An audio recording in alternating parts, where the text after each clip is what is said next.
Episode की शुरुआत एक प्रेस कॉन्फ्रेंस से होती है जो कि लुयाओ नाम की चाइनीज कॉमिक कंपनी ने अपने लेटेस्ट प्रोजेक्ट के प्रमोशन के लिए रखवाई थी। कंपनी का डायरेक्टर लिन है जो कि हमारी कहानी का लीड एक्टर भी है। हम देख पाते हैं कि प्रेस कॉन्फ्रेंस के दौरान वो वहाँ पर मौजूद ना होकर किसी और रूम में बैठकर कुछ ऑडियो सुन रहा था। तभी उसके असिस्टेंट जाओ उसे बुलाने के लिए आती है, पर लिन उसकी बात का कोई भी जवाब नहीं देता और जैसे ही वो पीछे मुड़ती है तब तक लिन गायब हो चुका था। इसीलिए मिस्टर जैंग जो कि कंपनी के इन्वेस्टर हैं, वो जाओ को अकेले कॉन्फ्रेंस में आता हुआ देखकर गुस्सा करने लग जाते हैं। जैंग फिर स्टेज पर जाकर लुयाओ के लेटेस्ट प्रोजेक्ट के लिए कहता है कि इस बार हमारी टीम ने इस प्रोजेक्ट के लिए फर्स्ट लाइन डबिंग एक्टर्स को बुलाया था, लेकिन जब मीडिया के सामने वो क्लिप दिखाई जाती है तो उसके अंदर कोई साउंड ही नहीं था, जिस बात पर सभी मीडिया वाले सवाल करने लग जाते हैं। तभी लिन भी वहां पर पहुंच जाता है जो मीडिया को बताता है कि वो इस प्रोजेक्ट में बेस्ट वॉइस डालना चाहते हैं और उसके बाद ही फाइनल रिजल्ट सभी के सामने आएंगे। जब प्रेस कॉन्फ्रेंस चली रही थी तभी मिस्टर जैंग गुस्से में उठकर वहां से चले जाते हैं और जाओ भी उनके पीछे पीछे जाती है। इधर लिन से मीडिया वाले मिस्टर माई के बारे में सवाल करते हैं। असल में मिस्टर माई एक बहुत ही फेमस वॉइस एक्टर और सभी का आइकन हुआ करता था, लेकिन अचानक से वो इंडस्ट्री से गायब हो गया और कोई भी नहीं जानता कि आखिर ये पर्सन है कौन। जब प्रेस के लोग लिन से इस बारे में सवाल करते हैं तो पास्ट के इंसिडेंट को याद करने लगता है जिसमें एक लेडी अवार्ड विनर मिस्टर माई को अनाउंस करती है और लिन जो कि स्टेज के बैक साइड में था वो वहां से जाता हुआ दिखाई देता है। ये सब याद करके लिन प्रेस वालों को जवाब देता है कि ये नामुमकिन है। सीन अब हमारी लीड यूशी पर आता है जिसका हमेशा से ही ड्रीम था कि वो एक वॉइस डबिंग एक्टर बने, लेकिन वो फिलहाल एक कॉफी शॉप में जॉब करती है और वहाँ पर अपनी डबिंग स्किल से सारे कस्टमर्स को इम्प्रेस करती है। उसका कजन श्याओटियान भी उसी शॉप पर जॉब करता है, जहाँ हम देख पाते हैं कि यूशी बहुत ही प्यारी लड़की है और वो कॉफी शॉप के अंदर ब्लाइंड बच्चों के लिए डोनेशन भी इकट्ठा करती है। फिर वो यहाँ पर अपनी डबिंग स्टाइल में एक लड़की को कॉफी सर्व करती है जो देखकर वो उससे काफी इम्प्रेस हो जाती है और लूसी के एप्रन पर लगा हुआ माई का बैज देखती है। वो उससे पूछती है कि क्या तुम भी माई की फैन हो, तो वो खुश होकर बताती है कि हाँ मैं उसकी बहुत ही बड़ी फैन हूँ, लेकिन उसने एक्सपेक्ट नहीं किया था कि माई इतने सालों के लिए रिटायर हो जाएगा। दूसरी तरफ प्रेस कॉन्फ्रेंस खत्म हो चुकी थी और जैंग काफी गुस्से में था, तो जाओ उसे ये समझाने की कोशिश करती है कि इस नए प्रोजेक्ट की क्वालिटी रिक्वायरमेंट्स बहुत ही हाई है और वो उसे प्रेस कॉन्फ्रेंस कुछ वक्त के लिए ना करने के लिए कहती है क्योंकि इसका कंपनी की इमेज पर गलत असर पड़ रहा है। तभी लिन भी वहां पर आ जाता है जिसे देखकर जैंग उसे ब्लेम करता है कि वो बस बेवजह उनके पैसे कंज्यूम कर रहे हैं। लिन उसे समझाता है कि अगर हम ऐसे ही किसी डबिंग एक्टर को उसकी पॉपुलैरिटी देखकर चूज कर लेंगे और उसकी वॉइस अगर प्रोजेक्ट के कैरेक्टर से मैच नहीं हुई तो ऑडियंस भी पैसे नहीं देगी, लेकिन जैंग अपनी बात पर अड़ा हुआ था और वो फे नाम की एक बहुत ही फेमस एक्टर को चूज करने की बात कहता है, लेकिन लिन इसका कोई भी जवाब नहीं देता। जैंग लिन को याद दिलाता है कि उसने आगे के प्रोजेक्ट्स के लिए सारी प्लानिंग कर ली है और अगर प्रोजेक्ट के तैयार होने में थोड़ी सी भी देरी हुई तो उसका जवाब तुम्हें सभी लोगों को देना होगा। जिन दोनों की बहस को रोकने के लिए जाओ बीच में बोल पड़ती है और जैंग से कहती है कि प्रोजेक्ट की रिस्पॉन्सिबिलिटी लिन और मुझ पर छोड़ दो, जो सुनकर वो गुस्से में यहाँ से चला जाता है। लिन फिर जाओ को बताता है कि डबिंग क्लासेस के लिए स्टूडेंट्स की एनरोलमेंट आज दोपहर से शुरू हो जाएगी, जो बात सुनकर वो शॉक हो जाती है क्योंकि इसे इस बारे में लिन ने पहले कुछ भी नहीं बताया था। सीन अब लूसी पर आता है जो कि डबिंग क्लासेस के लिए इंटरव्यू देने की जल्दी में होती है और वो जल्दी जल्दी कॉफी शॉप से निकलती है, जहाँ कंपनी की तरफ जाते हुए उसको उसकी आंटी जैंग का कॉल आता है जो कि उसे एक शॉर्ट फिल्म की डबिंग रिकॉर्ड करके उसे सेंड करने के लिए बोलती है क्योंकि वो ऐसे ही कई सारे शॉर्ट फिल्म्स और एड्स की डबिंग वगैरह किया करती थी। लूसी बोलती है कि उसे जैसे ही टाइम मिलेगा तो वो उन्हें रिकॉर्ड करके भेज देगी। सीन अब लिन और जाओ पर आता है जहाँ दोनों कार के अंदर एक साथ कंपनी की तरफ जा रहे थे। लिन यहाँ पर उसे जैंग के सामने उसका सपोर्ट करने के लिए थैंक्स बोलता है, पर जाओ अभी भी उसे थोड़ी नाराज थी। दूसरी तरफ लूसी इंटरव्यू के लिए कंपनी में पहुंच जाती है और पूरा ऑफिस देखने लग जाती है और ये सब देखकर मनी मन में काफी ज्यादा खुश हो रही थी। तभी कंपनी का एम्प्लॉय उसे पूछता है कि वो यहाँ पर क्यों आई है, जिस पर वो एक्साइटेड होकर बताती है कि वो फैंगलिन की डबिंग क्लास के इंटरव्यू के लिए यहाँ पर आई है। अब जब वो इंटरव्यू देने के लिए जा रही थी तभी उसे उसकी आंटी का फिर से कॉल आ जाता है जो कि उसे तुरंत रिकॉर्डिंग करके भेजने को कहती है। जहाँ लूसी को भी सामने एक खाली रूम दिखाई देता है और उसे लगता है कि ये रिकॉर्डिंग के लिए सही जगह है, इसलिए वो उस रूम में जाकर वहाँ पर रिकॉर्डिंग करने लगती है। जब वो रिकॉर्डिंग कर ही रही थी तभी लिन भी पास के रूम में अपने कपड़े चेंज करने के लिए आता है और दोनों रूम के बीच एक कॉमन विंडो थी।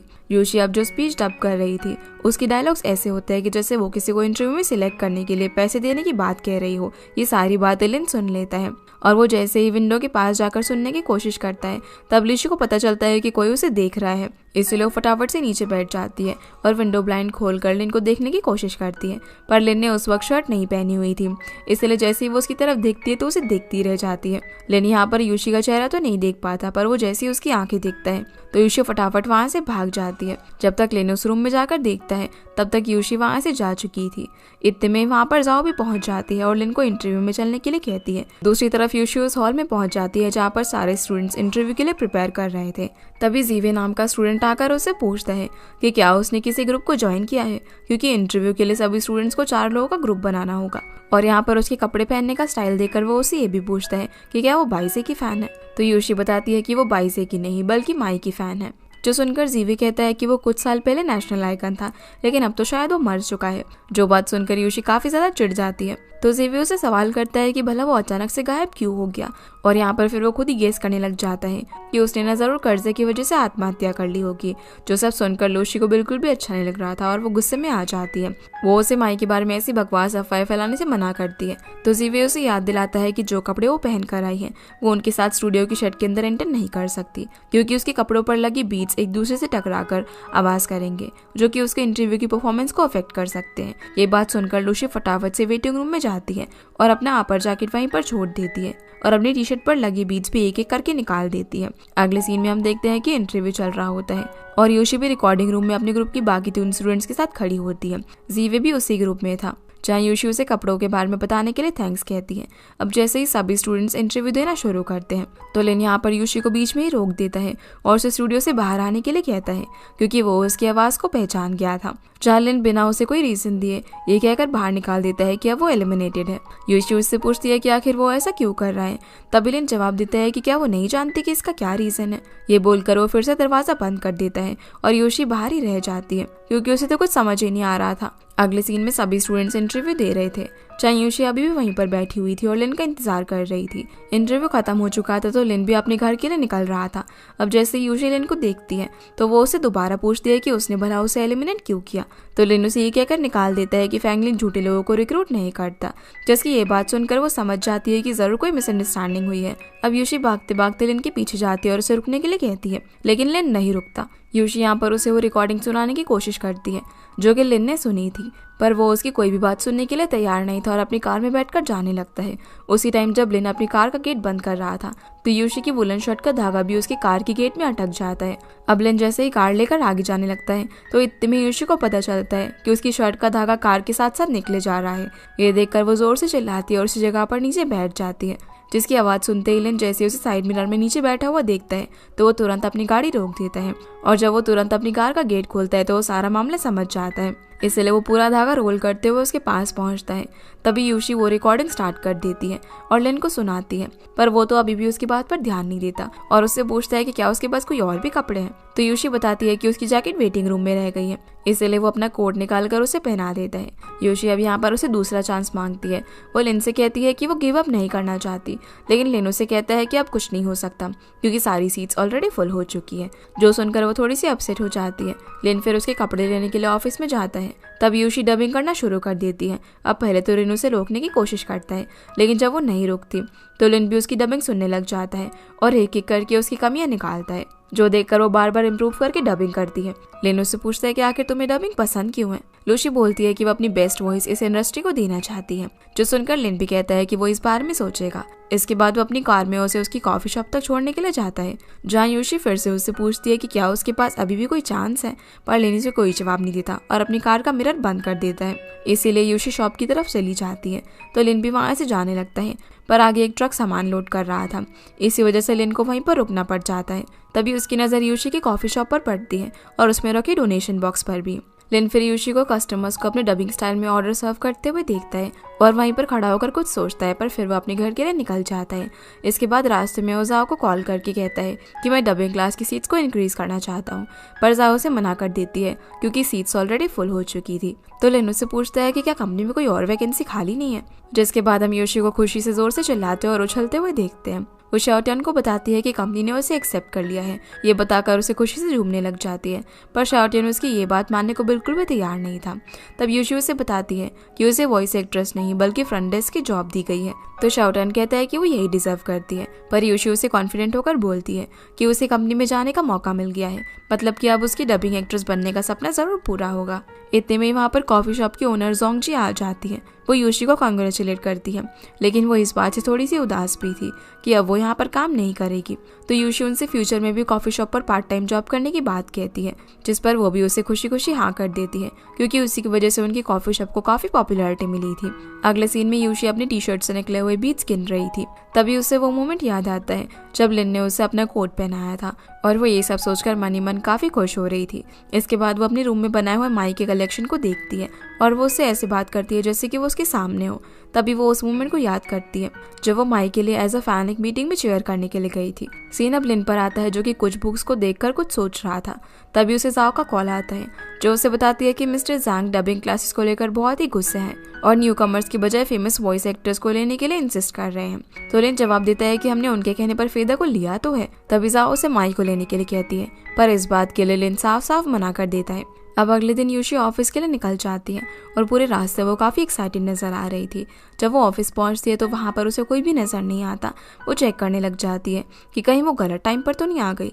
तभी वहाँ पर लिन की एंट्री होती है जो कि गेट के पास लगे स्कैनर पर अपना आईडी कार्ड लगाकर स्कैन करता है। ऐसा करने पर जैसे ही बीप की आवाज़ निकलती है तो उसकी आवाज़ सुनकर यूशी काफ़ी घबरा जाती है और जैसे ही वो पीछे मुड़ती है तो देखती है कि लिन बिल्कुल उसके पास खड़ा हुआ है, जिसे अपने इतने पास देखकर एक बार के लिए तो वो कुछ बोल ही नहीं पाती। फिर दोनों एक दूसरे को गुड मॉर्निंग कहते हैं और ऑफिस के अंदर एंटर करते हैं। यूशी उससे सवाल करती है कि आखिर उसने उसे इस कंपनी के अंदर जॉब क्यों दी, पर लिन ये कहकर बात टाल देता है कि क्या रिसेप्शनिस्ट को रखने के लिए भी किसी रीजन की जरूरत होगी। जिसके बाद जाओ सभी सिलेक्टेड स्टूडेंट्स, जिसमें से जीवे लिंग और शुआंग थे, उनको कंपनी के सभी डिपार्टमेंट की विजिट करा रही होती है और यूशी भी उन लोगों के साथ घूमकर ऑफिस देख रही थी। जो फिर सभी को रिहर्सल रूम की तरफ लेकर जाती है और सभी को स्टूडियो रूम भी दिखाती है, जहाँ शुआंग स्टूडियो को अंदर से देखने की परमिशन मांगता है, इसलिए वो भी सभी को उसके अंदर जाने देती है। लेकिन यूशी को वहां से ये कहकर भेज दिया जाता है कि फ्रंट डेस्क के एम्प्लॉयज को स्टूडियो में जाने की जरूरत नहीं है। आगे हम देखते हैं कि यूशी ऑफिस का हर तरीके का काम कर रही थी।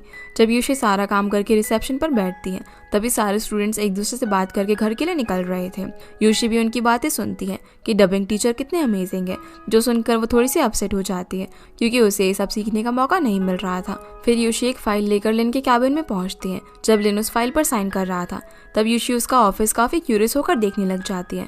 साइन करने के बाद लिन उसे double shot ice americano without sugar कराने के लिए ऑर्डर देता है, इसलिए यूशी ऑर्डर लेने के लिए वहां से जाने ही लगती है।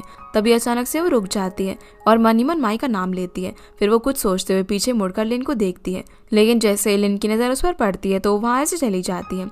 जहाँ हम देख पाते हैं कि यूशी के दिमाग में काफ़ी कुछ चल रहा था। वो अपने बैग से एक बुक निकालती है जिस पर माई का साइन था, जहाँ वो माई के साइन और लिन के साइन को मैच करने के लिए उनकी फोटो लेकर शियाओटियान को भेज देती है क्योंकि वो कंप्यूटर चलाने में जीनियस था। जिसके बाद कंपनी में पॉपुलर वॉइस एक्टर फेदा पहुंचता है, जिसका एटीट्यूड थोड़ा सा केयरलेस और इररिस्पॉन्सिबल है। फेदा असल में वहाँ पर एक प्रोजेक्ट के रोल डबिंग करने के लिए आया हुआ था। जब वो स्टूडियो में रिकॉर्डिंग शुरू करता है तब यूशी भी वहाँ पर स्टूडियो के रूम के बाहर पहुंच जाती है और चुपके से उसे डब करते हुए देखने लग जाती है। जहाँ शेड में बैठी हुई टीचर जिसका नाम विकी था, वो फेदा को रोकती है और उसे डबिंग सही से करने के लिए कहती है क्योंकि उसका सारा ध्यान सिर्फ फोन में था और वो ठीक से काम नहीं कर रहा था। ये सब यूशी बाहर से देख रही थी। तभी लिन भी वहाँ पर आकर उसे देख लेता है, इसलिए वो उसे वहाँ से जाने के लिए कहता है और खुद अंदर चला जाता है, पर लूसी अभी भी वहीं पर खड़ी हुई थी। वहीं टीचर विकी फेदा को फिर से रोकती है क्योंकि वो बिल्कुल भी ठीक से डबिंग नहीं कर रहा था, पर वो उसे जवाब देता है कि मुझे जल्दी है और क्या हम रिकॉर्डिंग जल्दी खत्म नहीं कर सकते। जिसका ऐसा बिहेवियर देखकर लिन को काफी गुस्सा आ जाता है और फेदा के रिकॉर्डिंग के दौरान मोबाइल यूज करने को लेकर इन दोनों के बीच में काफी बहस हो जाती है। लिन उसे प्रोजेक्ट के कैरेक्टर के बारे में पूछता है जिसकी डबिंग उसको करनी थी, लेकिन वो कोई भी जवाब नहीं दे पाता और ये बहस इस हद तक जाती है कि फेदा गुस्से में कंपनी से जाने का डिसीजन ले लेता है, जिनकी आर्ग्यूमेंट फेदा का असिस्टेंट अपने फोन में से रिकॉर्ड कर रहा था ताकि वो दोनों बाद में मिलकर लिन को ब्लैकमेल कर सके। सीन अब जाओ और लिन पर आता है, जहाँ पर जाओ से बताती है कि मिस्टर झांगू से फेदर से आर्ग्यूमेंट करने की वजह से अपसेट है और जाओ भी उसे थोड़ी सी नाराज थी क्योंकि कंपनी के प्रोजेक्ट को पूरा करने के लिए किसी न किसी वॉइस एक्टर की जरूरत तो थी ही। जाओ लिन से पूछती है कि क्या वो फेदर के जैसे बन सकता है और साथ में उसे कंपनी के लिए और रिस्पॉन्सिबल होने के लिए कहती है। ये कहने के बाद जाओ लिन की टेबल का ड्रॉर खोलकर वहां से चली जाती है। उस ड्रॉर के अंदर एक बॉक्स रखा हुआ था जिसे लिन बाहर निकालता है और उसमें काफी यूनिक हेडफोन्स रखे थे जिन्हें लिन बाहर निकलकर बड़े ही अलग वे में देखने लग जाता है, जैसे ये हेडफोन्स उसके लिए बहुत ही खास हो। दूसरी तरफ यूशी शाओटियान को कॉल करके सिग्नेचर्स के बारे में पूछती है। तभी वो बताता है कि दोनों साइन 90% तक मिलते हैं, जो सुनकर यूशी लिन की खाने की हैबिट्स, हैंडराइटिंग और उसकी डबिंग की नॉलेज को माई से कंपेयर करने लग जाती है। और वो थोड़ी सी शॉक भी होती है क्योंकि लिन की इतनी सारी चीज़ें माई से कैसे मिलती थी। ये उसके मन में ये सवाल भी आता है कि कहीं लिन ही तो नेशनल आइकन माई हो। वहीं हम लिन को देखते हैं जो कि अपने हेडफोन्स के साथ स्टूडियो में एंटर करता है। इतने भी यूशी भी वहाँ पर पहुँच जाती है और वो लिन को चुपके से देखने लग जाती है। तभी उसकी नज़र लिन के हेडफोन्स पर पड़ती है, जिन हेडफोन्स को वो पहले भी कहीं पर देख चुकी थी, और उसे याद आता है कि ये किसी और के नहीं बल्कि माई के हैं। ये सब देखकर वो इतनी खो जाती है कि अपने सामने लगी ट्रांसपेरेंट विंडो भी उसे दिखाई नहीं देती और उसके फेस से विंडो टकरा जाती है, जिसकी वजह से उसके मुंह से जोर से आवाज़ निकलती है और लिन उसे देख लेता है, जिसे देखकर वो अपने हेडफोन्स निकालकर ड्रॉर में डाल देता है और यूशी शेड के अंदर पहुंचती है, जिसे लिन वहां से जाने के लिए कहता है। पर यूशी उसकी बात पर कोई भी ध्यान नहीं देती और उसे जोर से माई कहकर बुलाती है। पहले तो लिन अनजान बनने की कोशिश करता है, पर यूशी उसे कहती है कि मतलब आप ही माई है ना, जिस बात से वो साफ साफ इनकार कर देता है। पर यूशी उसकी बात नहीं सुनती। यूशी अब एक एक करके उन दोनों की सारी सिमिलैरिटीज के बारे में बताने लग जाती है, पर लिन इन सभी बातों को सिर्फ कोइंसिडेंस बताता है। लेकिन यूशी अपनी बातों पर अड़ी रहती है। वो लिन से हेडफोन्स के बारे में पूछती है क्योंकि वो हेडफोन्स माई के खास कस्टमाइजेशन के थे जो कि हर किसी के पास नहीं हो सकते। तो लिन बोलता है कि तुमने एक खास बात तो मुझसे पूछी ही नहीं कि क्या मेरी आवाज़ माई की जैसी है। जहाँ यूशी 2 मिनट सोचकर एक्साइटेड होकर जवाब देती है कि आप कितनी अच्छी डबिंग कर लेते हो और आप इतने दिनों से दूसरी आवाज़ में बात कर रहे हो, मैं तो आपको पहचान ही नहीं पाई। लिन के पास भी अब यहाँ पर कुछ कहने के लिए बचता ही नहीं है और उसे हाल फिलहाल तो सिर्फ यूशी से पीछा छुड़वाना था, इसीलिए वो उसे उसकी फ्रंट डेस्क की जॉब याद दिलाता है और स्टूडियो शेड के सारे स्विच वगैरह बंद करके फटाफट वहाँ से निकल जाता है। अब तक ऑफिस के सारे एम्प्लॉयज भी घर पर जा चुके थे। लिन भी अपनी कार की तरफ जा रहा होता है। तभी यूशी माई माई चिल्लाते हुए उसके पास पहुंच जाती है, जिसे ऐसा बोलने के लिए लिन मना करता है। यूशी उसे बोलती है कि भला वो ये मान क्यों नहीं लेता कि वही माई है, जिससे परेशान होकर यूशी उसे उसी वक्त फायर कर देता है और उसे जॉब पर आने से मना करता है। ये बोलकर वो अपनी कार की तरफ जाता है, पर यूशी उसे कार में बैठने ही नहीं देती। अब यूशी उसे लिन की बजाय माई कह रही थी क्योंकि उसे पूरा यकीन था कि वही माई है। वो उससे पूछती है कि वो इतने सालों से कहाँ था और वो उसे बोलने लग जाती है कि उसे पूरा यकीन था कि माई एकदम सही सलामत है। लिन यहाँ पर उसे थैंक यू कहकर वहाँ से जाने के लिए कहता है, लेकिन यूशी उसे दोबारा से रोककर उसे अपने वीचैट पर ऐड करने की रिक्वेस्ट करती है और लिन को उसकी बात माननी पड़ती है। यूशी फिर लिन को फनी वे में ब्लैकमेल करके फिर से जॉब पर रखने के लिए भी कहती है और लिन भी परेशान होकर उसे हाँ कर देता है, जो सुनकर यूशी खुशी से उछल पड़ती है। अब वो पूरे रास्ते काफ़ी एक्साइटेड होकर घर आती है, जहाँ घर पे जाकर भी वो काफ़ी ज़्यादा खुश होने लग जाती है। तभी उसकी नज़र अपने बनाए हुए माई के कलेक्शन पर पड़ती है और उसे याद आता है कि सबसे ज़रूरी बात तो वो भूल ही गई। तभी वो लिन को मैसेज करती है कि वो उसे एज अ टीचर वर्शिप करना चाहती है। दूसरी तरफ लिन अपने घर पर कॉमिक्स से रिलेटेड कैरेक्टर ड्रॉ करने की कोशिश कर रहा था। तभी उसे यूशी का मैसेज आता है, जिसे देखकर वो अपनी पास्ट मेमोरीज को याद करने लग जाता है, जिसमें उसे एक कंपनी के डायरेक्टर कह रहे थे कि तुमने बहुत से फैंस खो दिए हैं। तो लिन उसे जवाब देता है कि माई को उसके फैंस की काउंटिंग नहीं बल्कि उसका काम डिफाइन करता है। और फिर हम उसे अवार्ड फंक्शन का सीन देखते हैं जो कि लिन की पास्ट मेमोरी का हिस्सा थे, जहाँ होस्ट जैसे ही बेस्ट वॉइस एक्टर को अनाउंस कर रही थी, तब लिन भी स्टेज के पास ही खड़ा हुआ था और उस अवार्ड का विनर और कोई नहीं बल्कि माई था, जो कि सच में लिन है। और वो अवार्ड लिए बिना ही वहाँ से बाहर की तरफ निकल जाता है और उसने ऐसा क्यों किया था ये हमें आगे पता चलेगा। तभी लिन अपने ख्यालों से बाहर आता है और वो किसी को कॉल करके अगले दिन कंपनी में आने के लिए कहता है, जहाँ वो उसे प्रोजेक्ट के एक कैरेक्टर यूमिंग का रोल प्ले करने के लिए कहता है और ये पर्सन कौन है हमें आगे पता चलेगा। फिर हम देखते हैं कि लिन और यूशी एक दूसरे के बारे में सेम ड्रीम देख रहे थे और लिन इस बात से काफ़ी डर जाता है कि कहीं यूशी पूरी दुनिया को ना बता दे कि वही माई है, इसलिए वो उसे फायर करने का डिसीजन लेता है। वहीं यूशी डिसाइड करती है कि उसे कैसे भी करके माई का डिसाइपल बनना होगा। अब अगले दिन जब लिन ऑफिस पहुंचता है तो देखता है कि यूशी पहले ही वहां पर पहुंच चुकी है।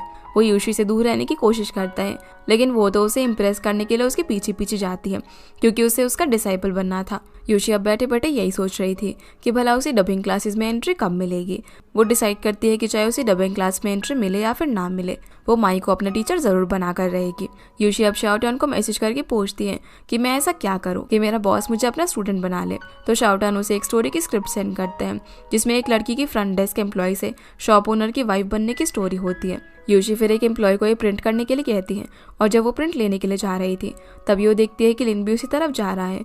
ये देखकर वो काफ़ी ज़्यादा डर जाती है। यूशी लिन को रोकने के लिए उसके पीछे भागती है और जैसे तैसे करके उसकी नज़रों से बचाकर वो प्रिंटिंग मशीन से उस स्क्रिप्ट का पेपर उठाकर वहाँ से चली जाती है, जिसकी ऐसी हरकत देखकर लिन उसे काफ़ी परेशान हो जाता है। वो जॉ को कॉल करके उसे फायर करने की बात कहता है और ये सब यूशी भी सुन लेती है। तो वो शाओटियान को कॉल करके लिन को इम्प्रेस करने के लिए उससे फिर से मदद मांगती है। सीन अब जुनरान पर आता है, जो कि अपनी मस्ती में साइकिल राइड करता हुआ सड़कों पर इधर उधर घूम रहा था।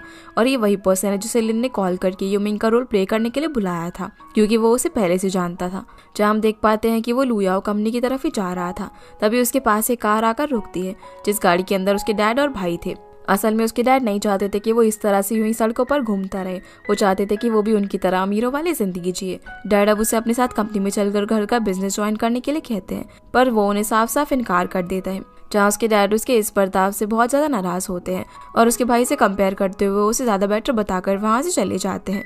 जुनरान भी अपने मुंह से च्युइंगम निकाल कर वहीं सड़क पर फेंक कर जाने लगता है। तभी पीछे से एक बाइक आकर उसके पास रुकती है, जिस बाइक पर और कोई नहीं बल्कि जाओ थी। जहाँ वो तो उसे बस देखता ही रह जाता है। फिर जाओ उसे च्युइंगम उठाने का कहकर वहाँ से चली जाती है, लेकिन जुनरान उसके जाने के बाद भी उसके ख्यालों में खोया रहता है। जुनरान फिर कंपनी पहुंचता है, जहाँ पर लिन बाकी सभी स्टूडेंट से उसे इंट्रोड्यूस करवाता है। सीन अब यूशी पर आता है, जहाँ पर शाओटान उसे कॉल करके बताता है कि वो कंपनी के बाहर पहुंच गया है और यूशी भी काफी एक्साइटेड होकर उससे मिलने के लिए बाहर जाती है। दूसरी तरफ जुनरान और लिन कैबिन में बात कर रहे थे। तभी जाओ वहाँ पर पहुंचती है और जुनरान उसे देखकर काफी खुश होता है, लेकिन जाओ को उसका वहाँ पर होना बिल्कुल भी अच्छा नहीं लग रहा था। जुनरान फिर यहाँ पर फनी वे में उससे फ्लर्ट करने लग जाता है और उन दोनों के बीच बहस शुरू होने वाली थी, पर लिन जुनरान को वहाँ से भेज देता है। यहाँ लिन यूशी को फायर करने की बात कह रहा था। तभी वो हंसते हुए उसे जवाब देती है कि इस बार में मैं तुम्हारी कोई मदद नहीं कर सकती, और उसे बाहर जाकर उसे देखने के लिए कहती है। अब जैसे वो बाहर आकर देखता है तो यूशी ने पूरे ऑफिस के अंदर आर्टिफिशियल वीट प्लांट लगा रही होती है, क्योंकि वीट माई की प्रोजेक्ट वीट विदाउट फील्ड्स का हिस्सा थे। इसलिए यूशी वीट लगाकर लिन को इम्प्रेस करने की कोशिश कर रही थी, जिसकी ये सब हरकतों से परेशान होकर लिन उससे पूछता है कि आखिर वो चाहती क्या है। तभी यूशी उसे अपना टीचर बनाने और उसे डबिंग सिखाने की विश उससे बताती है, लेकिन लिन उसे मना कर देता है। जिसके बाद हम सभी स्टूडेंट्स को शेड में बैठा हुआ देखते हैं और वो लोग टीचर्स की डबिंग सुन रहे थे। लिन भी वहाँ पर पहुंच जाता है और यूशी भी एक फाइल में लिन की साइन करवाने के लिए पहुंचती है। अब जैसे ही डबिंग क्लास खत्म होती है तो लिन स्टूडेंट से पूछता है कि उन्होंने आज क्लास में क्या सीखा, तो सारे स्टूडेंट्स कोई खास जवाब नहीं दे पाते। जहाँ लूशी अपना पॉइंट ऑफ व्यू रखने के लिए उससे परमिशन मांगती है, क्योंकि वो उस क्लास का हिस्सा नहीं थी। जैसे वो परमिशन देता है तो लिन जिस तरह से टीचर्स की डबिंग के बारे में बताती है, ये सुनकर लिन काफी हैरान रह जाता है। जाओ फिर जब लिन के कैबिन में आती है तो वो काफी परेशान दिख रही थी। वो लिन को वीडियो भेजती है जो कि फेदा के असिस्टेंट ने रिकॉर्ड किया था, लेकिन ये वीडियो पूरी एडिट की गई थी, जिसमें लिन फेदा का अपने हिसाब से यूज कर रहा था ऐसा दिखाया गया था, जिस वीडियो को वो इग्नोर करने के लिए कह देता है। तभी जाओ को मिस्टर जैंग का कॉल आता है और वो लिन से बोलते हैं कि फेदा को जो रोल दिया था वो उसे वापस देने के लिए इंसिस्ट करते हैं, लेकिन लिन उसकी बात को मना कर देता है। शाम के वक्त शाओटान कंपनी के बाहर पहुंच जाता है, जहाँ पर लूशी उसे काफी परेशान दिखाई देती है। वो उसे वो वीडियो दिखाती है तो शाओटान उसे बताता है कि बाहर बहुत सारे रिपोर्टर्स भी आए हुए हैं। उसी वक्त लिन भी घर जाने के लिए निकल रहा था। वो जैसे ही बाहर पहुंचता है तो सारे रिपोर्टर्स उसे घेर लेते हैं और उसे उस वीडियो के बारे में सवाल जवाब करने लगते हैं। तभी यूशी भी वहां पर आ जाती है और लिन को अपने साथ चलने को कहती है। वो लिन का हाथ पकड़कर एक तरफ भागने लग जाती है और सारे रिपोर्टर्स भी उसके पीछे पीछे भागते हैं, पर ये दोनों जैसे तैसे करके उन सभी से पीछे छुड़वाते हैं। यूशी फिर लिन की हेल्प करने के बदले में उसे रिक्वेस्ट करती है कि वो उसे एज अ टीचर वर्शिप करने दे। एक बार के लिए तो लिन उसे मना कर देता है, पर फिर मजबूरी में उसे हाँ बोलना ही पड़ता है। जो बात सुनकर यूशी इतनी ज्यादा खुश हो जाती है कि वो लिन को गले लगा लेती है। सीन अब लिन के घर का आता है, जहाँ पर वो कॉमिक कैरेक्टर ड्रॉ कर रहा था। तभी उसे यूशी का गुड नाइट मास्टर का मैसेज आता है। दूसरी तरफ शाओटान और यूशी फेदा के बारे में पता लगा रहे थे ताकि वो लिन की मदद कर सके। शाओटान अपनी नॉलेज यूज करके फेदा की डेटिंग सॉफ्टवेयर के रिकॉर्ड निकालता है। तभी उसे पता चलता है कि फेदा एक वक्त पर एक साथ 4 लड़कियों से बात कर रहा था। अब अगले दिन जब फेदा और उसका असिस्टेंट लुयाओ कंपनी में पहुंचते हैं और लिन को फेदा से बदतमीजी करने की गलती को एक्सेप्ट करने के लिए कहते हैं। साथ ही साथ फेदा यहाँ पर लिन को सब कुछ भूलकर वापस से उसे कैरेक्टर का रोल देने के लिए भी कहता है। तभी लिन उसे वो वीडियो दिखाता है, पर उस वीडियो को देखकर फेदा तो ऐसे अनजान बनने लग जाता है जैसे कि उसका इस सबसे कोई लेना देना ही ना हो। तभी यूशी भी वहां पर पहुंच जाती है और वो आकर सबके सामने उसकी पोल खोल देती है और उसकी इन्फॉर्मेशन को पब्लिक में लीक करने की धमकी भी देती है, जिस बात से उसका असिस्टेंट काफी डर जाता है क्योंकि उसे समझ आ गया था कि वो लोग पकड़े जा चुके हैं। लिन भी अब ये इन्फॉर्मेशन लीक ना करने के बदले में फेदा के असिस्टेंट से एडिटेड वीडियो डिलीट करने और कंपनी से ऑफिशियली माफी मांगने के लिए कहता है, और साथ में वो फेदा से मिस्टर जैंग को ये कहने के लिए कहता है कि वो खुद अपनी मर्जी से इस कैरेक्टर का रोल छोड़ रहा है। जो सब देखकर वो काफी गुस्से में आ जाता है, पर उसका असिस्टेंट लिन की बात मान लेता है और साथ ही अपने फोन से लिन की वीडियो भी डिलीट कर देता है। अब जो फेदा और उसका असिस्टेंट वहां से जाने लगते हैं, तब फेदा यहाँ पर यूशी का फोन छीनने की कोशिश करता है, जहाँ लिन उसका हाथ पकड़ लेता है और उसे कहता है कि अगर उसने यूशी को छूने की कोशिश भी की ना तो वो उसे नहीं छोड़ेगा। इसीलिए अब ये दोनों यहाँ से चले जाते हैं। लिन भी यहाँ पर यूशी को उसकी मदद करने के लिए थैंक्स बोलता है। यूशी भी उस मोमेंट को याद करके काफी खुश होती है कि लिन ने उसे कैसे प्रोटेक्ट किया। लिन अब लियांग पर आता है, जो कि और कोई नहीं बल्कि लिन का पुराना दोस्त है, पर वो दोनों किसी वजह से एक दूसरे से बात नहीं करते और ये वजह हमें आगे पता चलेगी। लियांग का असाइनमेंट गुआनचैंग उसे बताता है कि टॉप डबिंग एक्टर फेदा उससे मिलने आ रहा है, जिसे हाल ही में फैंगलिंग कंपनी से निकाला गया है। और यहाँ पर गुआन ने उसे इनवाइट किया था क्योंकि फेदा की बहुत ही अच्छी फैन फॉलोइंग थी। जब लियांग और गुआन उससे मिलने के लिए स्टूडियो की तरफ जाते हैं तो देखते हैं कि वो रिकॉर्डिंग करने के बजाय वहाँ पर फोन चलाने में बिजी था और लियांग वहाँ पर आ चुका है, उसे ये भी नहीं पता था। जहाँ वो उसे लिन की तरह सीधा डांटने के बजाय इनडायरेक्ट वे में अपने तरीके से समझाता है कि रिकॉर्डिंग के टाइम फोन यूज करना अलाउड नहीं है, जिस बात के लिए फेदा उससे माफी मांगता है। सीन अब यूशी पर आता है, जहाँ वो आज भी स्टूडियो शेड में डबिंग क्लास ज्वाइन करने के लिए आती है। वो वहाँ पर आकर बहुत ही खुश थी और सभी स्टूडेंट्स उससे पूछते हैं कि उसे यहाँ पर कैसे अलाउ किया गया। तभी लिन खुद आकर बताता है कि उसी ने लूशी को यहाँ पर अलाउ किया है। वहीं फेदा अपनी रिकॉर्डिंग फिनिश करने के बाद लियांग और गुआन से बात कर रहा था, जहाँ लियांग उससे लिन और लुयाओ कंपनी को लेकर कुछ सवाल करता है, जहाँ गुआन लिन और लुयाओ कंपनी के बारे में उल्टी सीधी बातें करने लग जाता है और ये सब सुनकर लियांग को बिल्कुल भी अच्छा नहीं लगता। वो गुआन से ऐसा करने से मना करता है। सीन अब वापस से लिन पर आता है, जो कि अपने कॉमिक कैरेक्टर ड्रॉ करने वाले एम्प्लॉयज के साथ मीटिंग में था, जहाँ उसे किसी एम्प्लॉय की ड्रॉइंग सही नहीं लगती। इसी वजह से वो सारे एम्प्लॉयज पर गुस्सा करता है और उसके गुस्से को लेकर सभी लोग उससे नाराज भी थे। मीटिंग खत्म होने के बाद जब यूशी लिन से बात करने की कोशिश करती है तो वो उससे भी गुस्से में बात करता है, जो देखकर यूशी डिसाइड करती है कि वो बेस्ट ड्राइंग लेकर लिन के पास जाएगी। फिर वो वांग के पास जाती है, जिसे लिन ने मीटिंग में उसकी ड्राइंग के लिए बहुत डांटा था। यूशी यहाँ पर उसे और अच्छी ड्राइंग बनाने के लिए एनकरेज करती है और फिर वो वांग और उसकी ड्राइंग साथ लेकर लिन के कैबिन में पहुंचती है। लेकिन तब भी लिन वांग पर काफी गुस्सा करता है, जिस वजह से वांग कंपनी को छोड़ने का कहकर वहां से चला जाता है। यूशी तो नहीं चाहती थी कि वांग कंपनी से जाए, इसीलिए वो वांग की सारी ड्राइंग की कॉपीज लेकर लिन के कैबिन में पहुंचती है। लेकिन वहां पर तो सीन कुछ और ही चल रहा था। ये दोनों साथ में बैठकर गेम खेल रहे थे, जो देखकर यूशी थोड़ी सी शॉक रह जाती है। कुछ देर बाद कंपनी के एक एम्प्लॉय से पता चलता है कि वो जैसा सोच रही है वैसा कुछ भी नहीं है और ये सब कंपनी में नॉर्मल सी बात है। वो यूशी को ये भी बताती है कि लिन काम को लेकर चाहे कितना भी गुस्सा कर ले, लेकिन वो बाद में सभी लोगों को ठीक भी फील करवाता है। आगे हम देखते हैं कि जीवे स्टूडियो में चुपकी से प्रैक्टिस करने के लिए आया हुआ था। तभी यूशी भी वहाँ पर पहुंच जाती है और उसे वहाँ पर ऐसे आने के लिए मना करती है। उसी वक्त लिन भी वहाँ पर पहुंचता है और दोनों से वहाँ पर होने का रीजन पूछता है, जहाँ जीवे तो लिन के सामने ज्यादा कुछ नहीं बोल पाता। तो यूशी उसे बोलती है कि सभी लोग तुमसे डरते हैं ना, इसीलिए कोई तुमसे बोल नहीं पाता। जब लिन उसे ऐसी बात कहने का रीजन पूछता है तो बताती है कि वो किसी को अच्छे से नहीं जानता, जिसकी ये बात सुनकर लिन अगले दिन डबिंग क्लास का ही बाहर रखने का डिसाइड करता है। जिसके बाद हम लिन को देखते हैं, जो कि अपने घर पर कुछ कॉमिक बुक्स को देख रहा था। तभी उसे लियांग का कॉल आता है, जिसे लिन उठा तो लेता है लेकिन लियांग से बात नहीं करता। लियांग उसे बताता है कि यी जल्दी ही घर आने वाली है और वो ये बात नहीं जानती कि अब हम दोनों दोस्त नहीं हैं। इसीलिए वो यी को इस बारे में बताने के लिए कहता है, जिसकी इस बात का लिन कोई भी जवाब नहीं देता और कॉल कट कर देता है। लिन फिर यहाँ से अपनी पास्ट मेमोरीज को याद करने लगता है, जब लिन और लियांग काफी अच्छे दोस्त हुआ करते थे और हमेशा एक दूसरे के साथ रहा करते थे। वो ये भी याद करता है कि उसकी फैन फॉलोइंग में कोई खास ग्रोथ नहीं हो रही थी, तब लियांग ने उसे एनकरेज करा था। अब अगले दिन सभी स्टूडेंट्स और लिन एक शॉप के अंदर इकट्ठा होते हैं, जहाँ पर लिन सभी को एक दूसरे से बात करने और अच्छे से जानने के लिए कहता है, लेकिन अभी भी कोई उसके सामने कुछ बोल ही नहीं पा रहा था। तब लिन बात शुरू करने के लिए सभी को ये बताने के लिए कहता है कि उन्होंने ये इंडस्ट्री क्यों चूज करी। फिर सभी लोग एक दूसरे को बताने लग जाते हैं अपनी डबिंग को चूज करने का रीजन, जहाँ पर लिन यूशी को भी जवाब देने के लिए कहता है, जहाँ पर वो बहुत सारे रीजंस बताती है, लेकिन वो ये भी कहती है कि उसने डबिंग के बारे में प्रोफेशनली काफी कुछ लर्न किया हुआ है और वो कई स्टूडियोज के अंदर काम करके अपना खुद का खर्चा भी उठा लेती है। लिन को पता चलता है कि वो अभी भी झूठ बोल रही है, क्योंकि यूशी अभी भी कॉफी शॉप के अंदर पार्ट टाइम जॉब कंटिन्यू कर रही है, क्योंकि उसे पैसों की जरूरत है। और साथ में लिन ये भी जानता था कि किसी भी पर्सन का डबिंग को प्रोफेशनली सीखना इतना आसान नहीं है। फिर सारे स्टूडेंट्स के जाने के बाद लिन यूशी से उसके झूठ बोलने का रीजन पूछता है। तब बताती है कि डबिंग क्लास के बाकी स्टूडेंट्स उससे डबिंग और उनकी फाइनेंशियल कंडीशन दोनों में काफी बेटर है और वो उनसे कम बिल्कुल नहीं दिखना चाहती, इसीलिए उसने झूठ बोला। साथ ही साथ वो उसे ये भी कहती है कि अगर आप मुझे एक चांस दे दो तो मुझे पूरा यकीन है कि डबिंग में अपना बेस्ट दे सकती हूँ। लेकिन अब उसे ये कहकर वहाँ से ले जाता है कि अपॉर्चुनिटी से किसी चीज़ के लिए प्रिपेयर करना ज़्यादा इंपॉर्टेंट है। अब जब रात में यूशी सोने की कोशिश कर रही थी तभी उसके दिमाग में यही सारी बातें आने लग जाती हैं कि अगर लेन इस इंडस्ट्री को इतना प्यार करता है तो फिर उसने डबिंग छोड़ने का डिसाइड क्यों किया। वो सोचती है कि लेन इसी वजह से काफ़ी सैड और डिप्रेस्ड रहता होगा। वो डिसाइड करती है कि अब से वो उसकी स्टूडेंट होने के नाते उसका और भी ज़्यादा ध्यान रखेगी। लेकिन दूसरी तरफ हम देखते हैं कि रियलिटी में ऐसा कुछ भी नहीं होता जैसे कि वो लेन के बारे में सोच रही थी, बल्कि वो तो यूशी की बहुत सारी बातें याद कर रहा था जो कि उसने उससे कॉफी शॉप पर की थी। और उसकी बातों से उसे अपनी मेमोरीज भी याद आने लग जाती हैं जब उसके टैलेंट की भी कोई वैल्यू नहीं कर रहा था।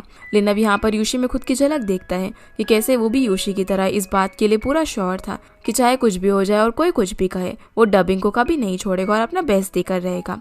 अगले दिन लेन यूशी को अपने पास बुलाता है और वो उसकी डेडिकेशन देखकर उसे डबिंग एक्टर बनाने का एक चांस देने का डिसाइड करता है, जो जानकर यूशी काफी खुश होती है। लेन फिर उसे रिहर्सल रूम में जाने के लिए कहता है। अब जब यूशी वहाँ पर पहुँचती है तो वहाँ पर बाकी सभी स्टूडेंट्स के साथ साथ वो कुछ कैंडिडेट्स भी थे जो कि किसी वजह से इंटरव्यू में नहीं पहुँच पाए थे।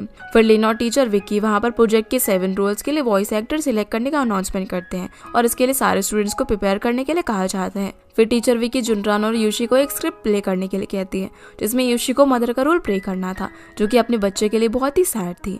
अब यूशी अपनी परफॉर्मेंस में सैड फीलिंग नहीं ला पा रही थी जिस वजह से टीचर विक्की उसे फिर से प्रिपेयर करने के लिए बोलती है। तो यूशी अपनी परफॉर्मेंस को लेकर थोड़ी सी अपसेट हो जाती है क्योंकि उसे नहीं लग रहा था कि उसकी परफॉर्मेंस बिल्कुल भी अच्छी होगी। सीन अब जुनरान और उसके भाई पर आता है जहाँ वो किसी होटल में बैठकर बात कर रहे थे।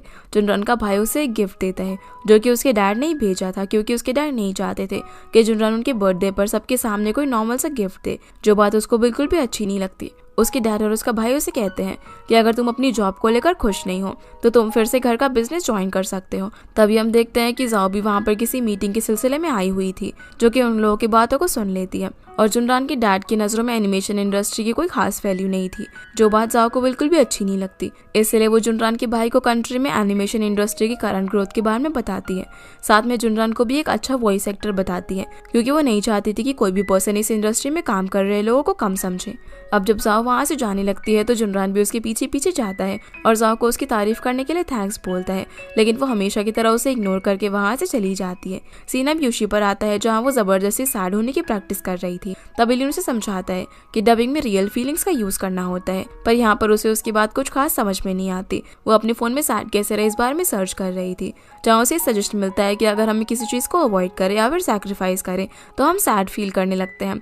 और इस चक्कर में यूशी अपना खाना छोड़ने का डिसाइड करती है। वो पूरा दिन कुछ भी नहीं खाती है। सीन अब लिन पर आता है जो कि अपने घर पर रोज की तरह स्केच ड्रॉ करने की कोशिश कर रहा था। तभी उसे यूशी का मैसेज आता है जहाँ वो उससे पूछती है कि क्या उसकी लाइफ में कभी ऐसा हुआ है जिससे वो काफी सैड हुआ हो। जिसका ये मैसेज पढ़कर वो अपने पास्ट के इंसिडेंट को याद करने लगता है, जहाँ टेबल पर कुछ रिपोर्ट्स रखी हुई थी और लिन एक डॉक्टर के साथ बैठा हुआ था जो सब कुछ याद करके वो थोड़ा बेचैन हो जाता है और वो यूशी के इस मैसेज का कोई भी जवाब नहीं देता, बस उसे गुड नाइट का मैसेज सेंड कर देता है। अगले दिन अब सारे स्टूडेंट्स रिहर्सल रूम में अपने टेस्ट के लिए प्रिपेयर कर रहे थे और जब टेस्ट शुरू होता है तो यूशी अपने ग्रुप के साथ स्टूडियो में डबिंग करने के लिए जाती है, जहाँ वो डबिंग करने से पहले ही बेहोश होकर गिर जाती है। और जब लिन को पता चलता है कि यूशी ने सैड रहने के लिए खुद को भूखा रखा तो वो उसे ऐसा करने के लिए बहुत ही डांटने लगता है।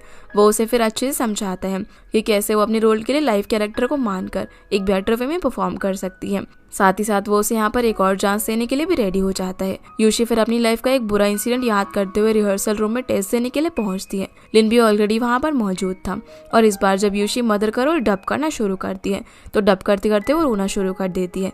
जहाँ टेस्ट कंप्लीट होते ही वो ऑफिस से रोते हुए चली जाती है और पास में ही सी साइड पर जाकर एक बेंच पर बैठकर रोने लगती है। उसे देखकर लिन भी वहाँ पर आ जाता है। तब यूशी उसे बताती है कि आज के दिन उसकी मदर की मौत हुई थी और वो उस वक्त काफ़ी छोटी थी। लिन यहाँ पर उसे कंसोल करता है, साथ ही उसकी परफॉर्मेंस के लिए कॉम्प्लीमेंट भी करता है। वो उसे समझाता है कि एक अच्छा डबिंग एक्टर होने के लिए आपको क्विकली हर रोल को प्ले करना आना चाहिए और सेम लाइफ के अंदर भी हमें जल्दी जल्दी रोल प्ले करना पड़ता है। जो बात उसे बताते ही लिन अपने पास की बातें याद करने लग जाता है। जब डॉक्टर उसे बताते हैं कि उसे किसी टाइप का कैंसर हो गया है जो कि पहली स्टेज पर है, वो उसे जल्दी सर्जरी करवाने के लिए कह देते हैं। साथ ही वो उसे ये भी बताते हैं कि वो फ्यूचर में अपनी वोकल कॉर्ड्स को यूज नहीं कर पाएगा और उसे कुछ न्यू प्रोनाउंसिएशन टेक्निक भी सीखनी पड़ेगी। साथ ही वो उसे ये भी बता देते हैं अगर वो सर्जरी नहीं कराता तब भी उसकी वोकल कॉर्ड्स पूरी तरीके से डिस्ट्रॉय हो जाएंगे और वो अपनी आवाज़ डबिंग में फिर से यूज़ नहीं कर पाएगा। इसलिए वो उसे अपनी लाइफ और वॉइस में से एक इंपॉर्टेंट चीज़ को चूज़ करने के लिए कहते हैं, जहाँ हमें ये तो पता चल जाता है कि वो अपनी वॉइस के बदले लाइफ को चूज़ करता है। इसी वजह से शायद उसने डबिंग इंडस्ट्री छोड़ दी। सीन अब दोबारा से रिहर्सल रूम में आता है, जहाँ पर लिन और टीचर विकी सभी सिलेक्टेड स्टूडेंट्स का नाम अनाउंस करते हैं, जिसमें यूशी भी सिलेक्टेड थी। जो स्टूडेंट्स पहले से सिलेक्टेड थे वो भी इस बार फिर से सिलेक्ट हो जाते हैं और उनके साथ एक न्यू स्टूडेंट शाओबाई भी ऐड हो जाता है। रिजल्ट अनाउंस होने के बाद सारे स्टूडेंट्स खुशी के मारे उछलने लग जाते हैं और लिन भी उन्हें इस तरह देखकर काफी खुश होता है। जिसके बाद हम यूशी को देखते हैं, जो कि कॉफी शॉप में बैठकर डोनेशन बॉक्स के पैसे काउंट कर रही थी। वो और शाओटन यहाँ पर डिस्कस करते हैं कि इस बार बच्चों के लिए क्या किया जाए। तभी यूशी को बात याद आती है, जब लिन बाकी स्टूडेंट्स को कॉफी शॉप पर लेकर आया था तब उसने भी डोनेशन बॉक्स में काफी सारे पैसे डाले थे। सीन अब लिन पर आता है, जहाँ उसे यूशी मैसेज करके पूछती है कि उसने इतने सारे पैसे डोनेशन बॉक्स के अंदर क्यों डाले थे। वो उससे पूछती है कि क्या वो उन बच्चों को देखना चाहता है। अगले दिन लिन हैप्पीनेस स्कूल पहुंचता है, तभी उसे वहाँ की प्रेसिडेंट वांग मिलती है, जो उसे बताती है कि बच्चे उसे बहुत ही याद करते हैं, क्योंकि लिन वहाँ पर पहले बच्चों की मदद करने और उनसे मिलने के लिए आया करता था। वो यहाँ पर उसे यूशी के बारे में भी बताती है। तभी उसे पता चलता है कि वो दोनों एक दूसरे को पहले से ही जानते हैं। साथ ही साथ वो उसे ये भी बताती है कि यूशी अक्सर बच्चों के लिए रेडियो रूम के अंदर कुछ स्टोरीज वगैरह भी रिकॉर्ड करती है और उस वक्त भी वो वहाँ पर रिकॉर्डिंग ही कर रही थी। इसलिए लिन भी रिकॉर्डिंग रूम में पहुंच जाता है, जहाँ वो देखता है कि यूशी को बच्चों ने काफी सारे गिफ्ट्स दिए थे। रिकॉर्डिंग खत्म होने के बाद लिन यूशी को घर तक छोड़ने के लिए जाता है, जहाँ वो रास्ते में यूशी को पूछता है कि वो लगातार 6 सालों से इन बच्चों से क्यों मिलती आ रही है। तो यूशी बताती है कि वो पहले लिन से मिलने के लिए बहाने ही वहाँ पर पहुंची थी, लेकिन बाद में उसे उन बच्चों के साथ अच्छा लगा और उनकी हेल्प करने से उसे काफी खुशी मिलती है। ये दोनों अब बातें करते करते घर तक पहुंच जाते हैं, जहाँ लिन भी यूशी का सामान रखने के लिए उसके घर में जाते हैं। तभी पड़ोस की आंटी लिन को देख लेती है। अब जब लिन सामान रखकर जा ही रहा था तभी वो आंटी उसे रोक लेती है और उसे वहाँ से जाने नहीं देती। उन्हें लगता है कि लिन यूशी का बॉयफ्रेंड है। वो लिन को बताती है कि कैसे यूशी माई नाम की पर्सन के पीछे रो रही थी, क्योंकि वो माई को यूशी का एक्स मानती थी। जो सब सुनकर लिन और यूशी दोनों ही काफी ऑकवर्ड फील कर रहे थे। फिर वो जैसे तैसे करके आंटी को वहाँ से भेज देती है और लिन को आंटी की बातें छूटी ना लगे, इसलिए यूशी उसे अपना बनाया हुआ माई का कलेक्शन दिखाती है, जो देखकर लिन काफी हैरान हो जाता है। यूशी उससे बोलती है कि वो उसे ऑफिशियल सेरेमनी रखकर उसे उसका स्टूडेंट बनाने के लिए कहती है, पर लिन उसे ये सारी फॉर्मेलिटीज करने से मना करता है और उसे बस उसके लिए चाय बनाने को बोलता है। तो यूशी उसके लिए चाय बनाने लगती है और लिन उसका घर देखता है। लिन को वहाँ पर कुछ टेप्स नजर आती है और जब वो उनमें से एक टेप को सुनने लगता है, जैसे यूशी उसे देखती है तो वो उसे रोकने की कोशिश करती है, क्योंकि वो टेप रिकॉर्डर बहुत ही पुराना था और टेप की रील उसमें उलझ जाती है। सीन अब जुनरान की डैड की बर्थडे पार्टी पर आता है, जहाँ पर जुनरान भी अपने डैड के लिए वहाँ पर एक गिफ्ट लेकर पहुंच गया था और वो सभी रिलेटिव्स के सामने गिफ्ट ओपन करने के लिए कहता है। इसलिए उसके डैड भी गिफ्ट ओपन करने लगते हैं, क्योंकि उन्हें लगता है कि जुनरान ने वही गिफ्ट दिया होगा जो कि उन्होंने आज उसे सुबह दिया था। पर वो अपने डैड को छुड़ाने का मौका बिल्कुल भी नहीं छोड़ता। जैसे उसकी डैड गिफ्ट ओपन करके देखते हैं तो उसमें एक ओल्ड कॉमिक कैरेक्टर का स्कल्पचर निकलता है, जिसे देखकर जुनरान की डैड काफी अपसेट हो जाते हैं। दूसरी तरफ जाओ मिस्टर जैंग और बाकी इन्वेस्टर्स के साथ एक होटल में मीटिंग कर रही थी। मिस्टर जैंग अब यहाँ पर उसे इनडायरेक्टली टच करने की कोशिश करते हैं, पर वो उसे इग्नोर कर देती है। जाओ फिर सभी इन्वेस्टर्स को लुयाओ कंपनी का सपोर्ट करने के लिए थैंक्स बोल के अपनी ड्रिंक पीने लगती है। तो मिस्टर जैंग उसे चैलेंज देते हैं कि अगर वो एक एक्स्ट्रा ड्रिंक पी लेगी तो वो कंपनी को एक्स्ट्रा पैसे देंगे, जहाँ पर जाओ उनका ये चैलेंज एक्सेप्ट कर लेती है। सीन अब दोबारा से लिन पर आता है, जो कि रिकॉर्डर में फंसी हुई टेप को निकालने की कोशिश कर रहा था। तभी वहाँ पर शाओटन पहुंच जाता है और यूशी उन दोनों को एक दूसरे से इंट्रोड्यूस करवाती है। शाओटन भी अब यहाँ पर बातों बातों में यूशी के सामने कंपनी से फायर ना होने के लिए बनाए गए सारे प्लान्स की पोल खोल देता है। जो सारी बातें सुनकर लिन बिना चाय पिए ही वहाँ से जाने लगता है, तो यूशी उसके पीछे पीछे जाती है। लिन उसे बोलता है कि वो उसे अपना स्टूडेंट बना चुका है, जो सुनकर वो काफी ज्यादा खुश हो जाती है। दूसरी तरफ जाओ और बाकी सारे इन्वेस्टर्स बहुत ज्यादा ड्रिंक करके अनकॉन्शियस हो चुके थे। जाओ जैसे तैसे करके अब यहाँ से घर जाने के लिए निकलती है, तभी उसे जुनरान वहाँ पर देख लेता है, क्योंकि उसके डैड की बर्थडे पार्टी भी इसी होटल में थी। जाओ की हालत देखकर वो उसे उसके घर तक छोड़ने के लिए चाहता है, और जब वो उसे घर छोड़ता है तो जाओ की तबीयत काफी बिगड़ जाती है, वो वॉमिटिंग करने लगती है। इसलिए जुनरान वहीं पर रुकने का डिसाइड करता है। अगले दिन जब जाओ नींद से उठती है तो उसे पता चलता है कि जुनरान भी उसके साथ उसी की बेड पर सोया हुआ था, जिस वजह से वो उस पर काफी गुस्सा करती है, पर वो उसे यहाँ पर छेड़ने लग जाता है। तो जाओ से ये बात किसी को बताने से मना करती है। जिसके बाद ऑफिस में लिन यूशी को ऑफिशियली डबिंग क्लासेस का स्टूडेंट बना देता है, जहाँ यूशी उससे पूछती है कि क्या वो किसी लूसी फिश नाम की इंटरनेट फ्रेंड को जानता है, जिसे उसने काफी टाइम पहले फ्रेंड लिस्ट के अंदर ऐड किया था और उसे डबिंग भी सिखाई थी, क्योंकि ये आईडी यूशी की ही थी। पर लिन को इस बार में कुछ भी याद नहीं था। लिन अब सारे स्टूडेंट्स को डबिंग की प्रैक्टिस करवा रहा था, लेकिन कोई भी स्टूडेंट सही से डबिंग नहीं कर रहा था। इसलिए वो उन सभी को सी साइड पर लेकर जाता है और वहाँ पर दूसरे लोगों के सामने जोर जोर से डायलॉग्स बोलने के लिए कहता है, ताकि उनके अंदर की हेजिटेशन खत्म हो सके। अब वो रोज सभी स्टूडेंट्स को काफी ज्यादा प्रैक्टिस करवाता है, जिससे कि उनकी डबिंग में इम्प्रूवमेंट हो। एक दिन जब ऐसे ही सारे स्टूडेंट सी साइड पर अपनी प्रैक्टिस कर रहे थे, तभी वहाँ पर एक कार आकर रुकती है, जिसमें से एक लड़की नीचे उतरती है। जहाँ सारे स्टूडेंट्स उसे देखने लग जाते हैं, और जब वो उसे पूछते हैं कि वो कौन है, तो वो उस लड़की की आवाज़ सुनकर वो सभी लोग शॉक हो जाते हैं, क्योंकि उसकी आवाज़ बहुत ही अच्छी थी। वो उन सभी को बताती है कि वो फेमस डबिंग एक्ट्रेस यी है, जो कि लियांग की सिस्टर होती है। यी अब लियांग से मिलने के लिए उसके ऑफिस में पहुंचती है, जहाँ वो उसे लिन के बारे में पूछती है। वो उससे पूछती है कि अब वो दोनों साथ में क्यों नहीं है। जहाँ लियांग पास्ट का इंसिडेंट याद करने लगता है, जब लियांग ने लिन के ना चाहते हुए भी एक कंपनी के प्रोजेक्ट का कॉन्ट्रैक्ट ये कहकर लिया था कि वो इसके अंदर माई की वॉइस डालेगा, जबकि लिन अब डबिंग नहीं करना चाहता था, क्योंकि अब उसे अपनी आवाज़ बिल्कुल भी पसंद नहीं थी। जो बात लिन को अच्छी नहीं लगती, क्योंकि वो ये सारी बातें पहले से लियांग को क्लियर कर चुका था। इसी वजह से लिन कंपनी छोड़कर चला जाता है, क्योंकि उसे लगता है कि लियांग और उसके आइडियाज अब मैच नहीं करते। यही भी अब लिन से मिलने के लिए लुयाओ कंपनी में पहुंचती है, और यहाँ वो उन दोनों को फिर से पहले जैसे फ्रेंड्स बनने के लिए कहती है, लेकिन लिन उसकी बात नहीं मानता। जहाँ यही उससे पूछती है कि क्या वो लुयाओ कंपनी ज्वाइन कर ले, जिसकी ये बात लिन मान जाता है। अब सारे स्टूडेंट्स और यही स्टूडियो में अपने अपने रोल्स की प्रैक्टिस करने के लिए पहुंच जाते हैं। जहाँ रिहर्सल खत्म होने के बाद लिन यही की डबिंग की तारीफ करता है और इसे इस प्रोजेक्ट का एक रोल देकर टीम का पार्ट बनाने का अनाउंस करता है। जहाँ टीचर विक्की लूसी का रोल किसी और को दे देती है, जिस वजह से वो बहुत ज़्यादा अपसेट हो जाती है।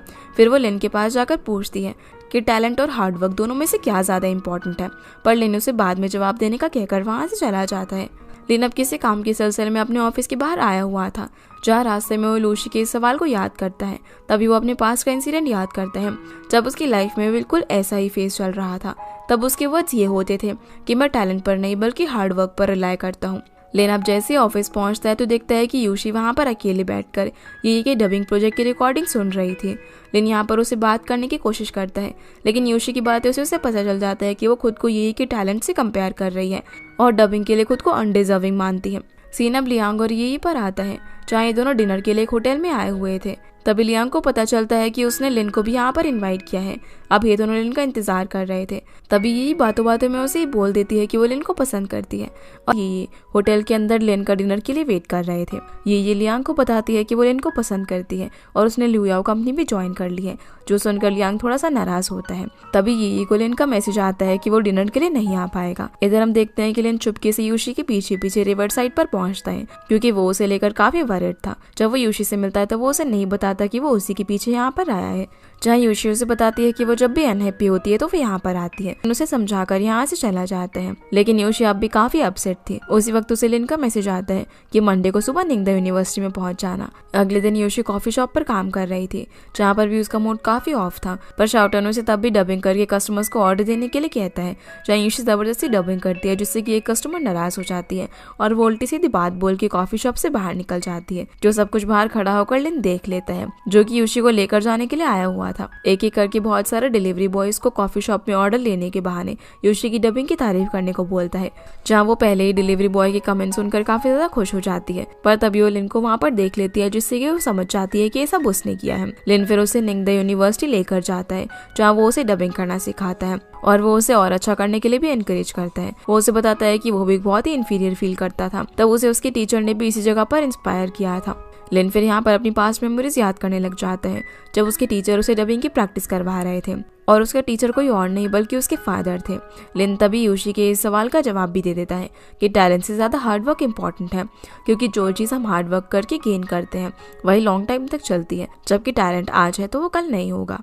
यूशी को यहाँ पर वो एक न्यू टेप रिकॉर्डर देता है, जिसमें कि एक टेप भी थी। जब यूशी उस टेप को सुनती है तो उसके अंदर माइक की रिकॉर्डिंग थी, और ये टेप लिन ने उसको एनकरेज करने के लिए उसमें रखी थी, पर वो उसे ये बात नहीं बताता। अगले दिन फिर से लिन यूशी को पिक करने के लिए उसके घर आता है और उसे एक डबिंग फोरम में लेकर जाता है, जहाँ पर एनिमेशन इंडस्ट्री के सारे हाई पोजीशन के लोग आए हुए थे। लिन यूशी को जाओ के पास चले जाने के लिए कहकर ऑर्गेनाइजिंग कमेटी से मिलने चला जाता है। दूसरी तरफ जाओ कॉल पर बात कर रही थी, तभी गुआन उसे देख लेता है और वो जाओ से बात करने की कोशिश करता है, पर जाओ उसे इग्नोर करती है और वहाँ से जाने लगती है, लेकिन गुआन उसका रास्ता रोक लेता है। असल में गुआन और जाओ 4 साल तक एक रिलेशनशिप के अंदर रह चुके थे और गुआन ने उसे चीट करके उसे हर्ट किया था। तभी जुनरान भी वहाँ पर पहुंच जाता है, जो कि जाओ का बॉयफ्रेंड होने का नाटक करता है और ये दोनों मिलकर इनडायरेक्टली गुआन का बहुत ज्यादा मजाक उड़ाते हैं, जिसके बाद गुआन वहाँ से चला जाता है। सीन अब लिन और ये पर आता है, जहाँ पर ये दोनों साथ में बैठकर बातें कर रहे थे। तभी लियांग भी वहाँ पर आ जाता है, जिसे ये ने वहाँ पर आने के लिए कहा था ताकि लिन और लियांग के बीच में सब कुछ पहले जैसा हो सके। ये उन दोनों को याद दिलाती है कि पहले वो कैसे एक साथ रहा करते थे।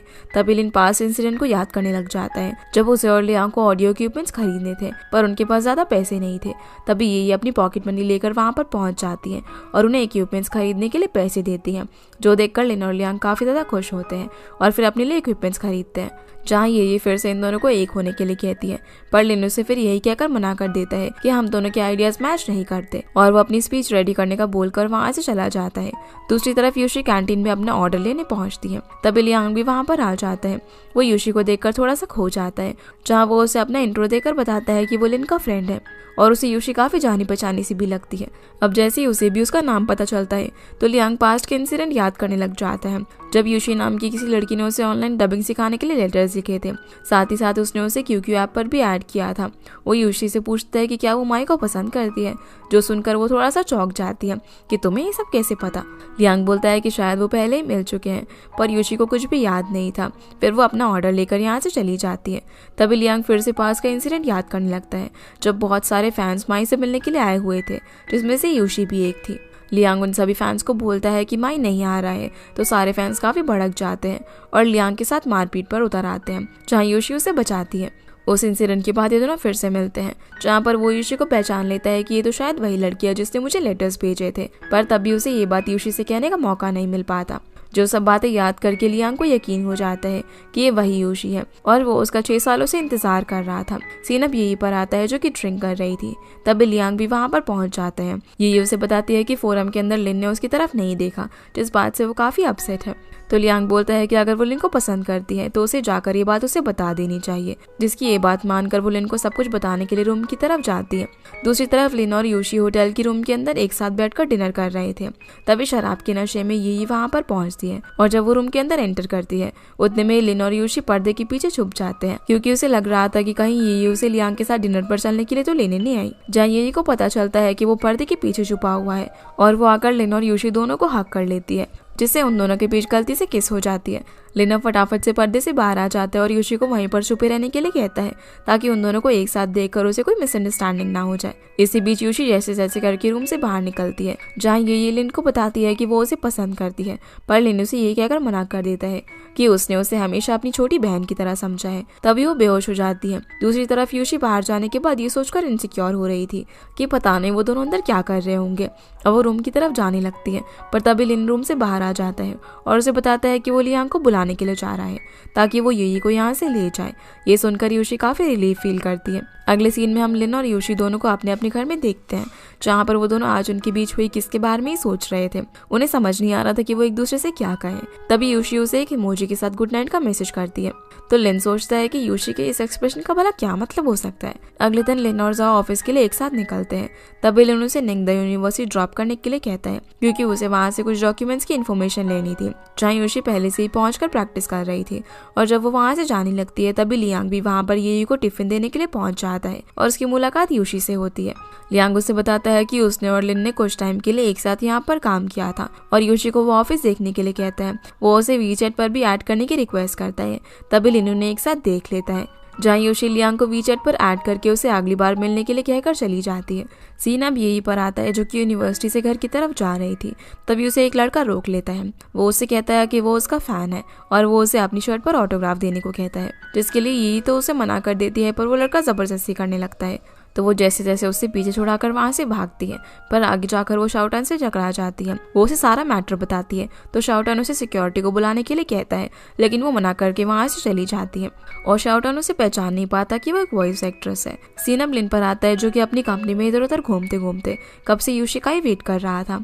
जब यूशी वहां पर पहुंचती है, तब जाकर लिन थोड़ा सा रिलीफ फील करता है। वही जुनरान जाओ को उसके साथ डिनर पर चलने के लिए कहता है, लेकिन वो मना कर देती है। जुनरान जाओ को यहाँ पर ये कहकर ब्लैकमेल करता है कि उसके पास उस रात की रिकॉर्डिंग है, जो सुनकर जाओ उसका फ़ोन देखने लग जाती है जिसमें उसे अपने फ़ोटोज़ मिलते हैं जो जुनरान ने चोरी चुपके से खींचे थे। वो उन सारे फ़ोटोज़ को डिलीट करके उसके पेट में किक मार के वहाँ से चली जाती है। जुनरान फिर यहाँ से लिन के पास जाता है और उसे बताता है कि वो जाओ को पसंद करता है, पर वो उसका प्यार समझती ही नहीं है। फिर वो उसके सामने प्यार की बातें करने लग जाता है। फिर वो उसे बताने लग जाता है कि जैसे जैसे आप किसी से प्यार करते हो, जब भी वो पर्सन आपके सामने आता है तो आपको काफ़ी खुशी होती है और कभी आप उसके लिए खाना भी लेकर जाते हो, और वो किसी और से अगर फ़ोन पर बात करो तो आपको बिल्कुल भी अच्छा नहीं लगता। कभी वो इंसान दिखाई ना तो आप काफ़ी सैड हो जाते हो। जालिन इन सारी बातों को खुद से और यूशी से कनेक्ट करने लग जाता है और वो उसे और ऐसी बातें डिटेल में करने के लिए बोलता है। तभी जुनरान समझ जाता है कि लिन भी किसी को पसंद करता है, इसलिए वो उसे यहाँ पर छेड़ना शुरू कर देता है। अब जुनरान के जाने के बाद लिन की नज़र यूशी पर पड़ती है, जो कि किसी से फ़ोन पर बात कर रही थी और वो उसे काफ़ी खुश भी नजर आती है, जिसे ऐसा करते हुए देखकर लिन थोड़ा सा जेलस फील करने लगता है कि वो भला किससे इतना खुश होकर फ़ोन पर बात कर रही है, जबकि यूशी तो सिर्फ उसके और अपने लिए स्पेशल मास्टर और अप्रेंटिस वाली हुडीज ऑर्डर कर रही थी। लिन चुपके से यूशी के फ़ोन में देखने की कोशिश करता है, पर उसे पता नहीं चलता। अब वो पानी वगैरह पीने के बहाने यूशी के आसपास घूमकर जाने की कोशिश कर रहा था कि वो क्या कर रही है। तभी वो पीछे से आकर लिन को कमर से पकड़ लेती है, क्योंकि उसे हुडी का साइज ऑर्डर करने के लिए लिन का मेजरमेंट चाहिए था। जहाँ वो उसके इतने खुश होने का रीज़न पूछता है, पर वो उसे कुछ नहीं बताती। जिसके बाद ये लिन से बात करने के लिए उसके कैबिन में आती है और उसे रात के बारे में पूछती है, क्योंकि उसे कल रात नशे में होने की वजह से कुछ भी याद नहीं था। तो लिन भी बोलता है कि मुझे भी कुछ याद नहीं है। फिर ये दोनों स्टूडियो में पहुंचते हैं, जहाँ पर ये लिन को एक एक करके 3 कैरेक्टर्स की डबिंग सुनाती है। फिर वो उसे ये भी कहती है कि वो उसे 3 रोल डब करने थे, क्योंकि एक साथ 3 कैरेक्टर्स प्ले करना उसके करियर को भी प्रॉफिट देगा। पर लिन कहता है कि वो न्यू कमर्स को इस इंडस्ट्री में आने का मौका देना चाहता है, इसलिए वो उसे ये रोल नहीं दे सकता। जिसकी ये बात सुनकर ये खुद को बाकी स्टूडेंट से बेटर बताती है और लिन को और सोचने के लिए कहकर वहाँ से चली जाती है। सीन अब लियांग और ये पर आता है, जहाँ लियांगो से उसके हैप्पी मूड का रीज़न पूछता है, तो ये अपनी इमेजिनेशन लियांग को बताती है कि वो लिन के साथ एक ब्राइट करियर और लव लाइफ देख रही है। तभी वो लियांग की फेस पर भी स्माइल नोटिस करती है और उससे पूछती है कि तुम भला आज इतना खुश क्यों हो, जिस पर वो बताता है कि उसे वो फीमेल फैन मिल गई है जिसे वो इतने सालों से ढूंढ रहा था। सीन अब यूशी पर आता है, जो कि एक बैग लेकर लिन के कैबिन में आती है और उसे वो हुडी दिखाती है जो कि उसने ऑर्डर की थी। लिन उससे पूछता है कि आज तक तुम लेट तक फोन पर क्या करती रहती हो, तो यूशी उसे बताती है कि वो ऑर्डर को लेकर ही कस्टमर सर्विस पर बात कर रही थी और वो यहाँ से चली जाती है। फिर यूशी को लियांग का कॉल आता है, इसलिए वो रेडी होकर उसे मिलने जाने लगती है, जो सब कुछ लिन देख रहा था। लिन भी यूशी का साइकिल पर पीछा करते करते लियांग के ऑफिस पहुंच जाता है। लियांग इधर यूशी को अंदर लेकर जाता है, जहाँ वो उसे लिन का पूरा ऑफिस दिखाने की रिक्वेस्ट करती है, तो वो उसे ऑफिस दिखाने लग जाता है। साथ ही साथ वो उसे अपने बारे में काफ़ी बातें भी करने लग जाता है, पर योशी को उसकी बातों में कोई भी इंटरेस्ट नहीं था। उसे वहाँ पर कुछ टेप्स दिखाई देती है, जिसके बारे में लियांग उसे बताता है कि ये टेप सब मार्केट में नहीं मिलती और ये बस लिन और मेरे पास ही है। तभी योशी को उस टेप के बारे में याद आता है, जो कि लिन की टेप रिकॉर्डर में से निकली थी, जिससे कि वो समझ जाती है कि उसने जानबूझकर उसे बताया नहीं कि वो टेप उसने उसी के लिए रिकॉर्डर के अंदर डाली थी। जहाँ हम देख पाते हैं कि योशी लिन के अंदर काफी ज्यादा इंटरेस्ट दिखा रही थी, पर ये चीज लियांग को बिल्कुल भी पसंद नहीं आती। वो उसे दोबारा पूछता है कि क्या उसने कभी किसी से ऑनलाइन डबिंग की क्लास ली है, तो योशी उसे बताती है कि उसने माई से कुछ टाइम के लिए डबिंग सीखी थी, पर लियांग उसे नहीं बताता कि उस वक्त उसे डबिंग सिखाने वाला पर्सन और कोई नहीं बल्कि वही था। दूसरी तरफ लिन लियांग की कंपनी में नीचे ही खड़ा हुआ था और योशी का वेट कर रहा था। तभी वहाँ पर यही पहुंच जाती है। वो लिन को वहाँ पर देख लेती है, तो लिन बहाना करने लगता है कि अरे वो तो यहाँ पर उसी से मिलने के लिए आया था। ये फिर उसे लियांग के कैबिन में लेकर जाती है, जहाँ पर वो उसके लिए मॉल से जैकेट खरीद कर लेकर आई थी और वो खुद ही उसे जैकेट पहनाने लगती है। उसी वक्त लियांग योशी को लेकर वहाँ पर पहुँच जाता है और जब योशी उसे ये का लाया हुआ जैकेट ट्राई करते हुए देखती है तो काफी अपसेट हो जाती है, क्योंकि लिन ने उसका लाया हुडी ट्राई भी नहीं किया था। ये योशी से पूछती है कि क्या तुम मेरे भाई की वही फीमेल फैन हो, लेकिन योशी को तो कुछ भी समझ नहीं आता और लियांग यहाँ पर सारी मिसअंडरस्टैंडिंग क्लियर करता है कि योशी जिसे उस टाइम माई समझकर लेटर्स भेज रही थी वो असल में लिन नहीं बल्कि लियांग था। ये उसे ये भी बताती है कि लियांग तो उसे काफी सालों से ढूंढ रहा था। जो सारी बात जानकर योशी लियांग से काफी ज्यादा अपसेट हो जाती है और वहां से जाने लगती है, पर लियांग भी उसके पीछे पीछे जाता है, जो देखकर लिन भी उनके पीछे जाने लगता है, पर ये उसे जाने नहीं देती और लिन को कहती है कि लियांग उसे प्यार करता है और उसे सब कुछ क्लियर कर देने दो। जो बात सुनकर लिन चुप हो जाता है। इधर लियांग यूशी से माफी मांगता है और उसे बताता है कि उसका मेल माया की बजाय गलती से उससे रिसीव हो गया था और उस वक्त माया के तो बहुत फैंस थे पर उसका कोई भी फैन नहीं था, इसलिए उसने लिन को उस वक्त ये बात नहीं बताई और बाद में जब वो सब कुछ उसे बता देना चाहता था तभी उसका नंबर चोरी हो गया।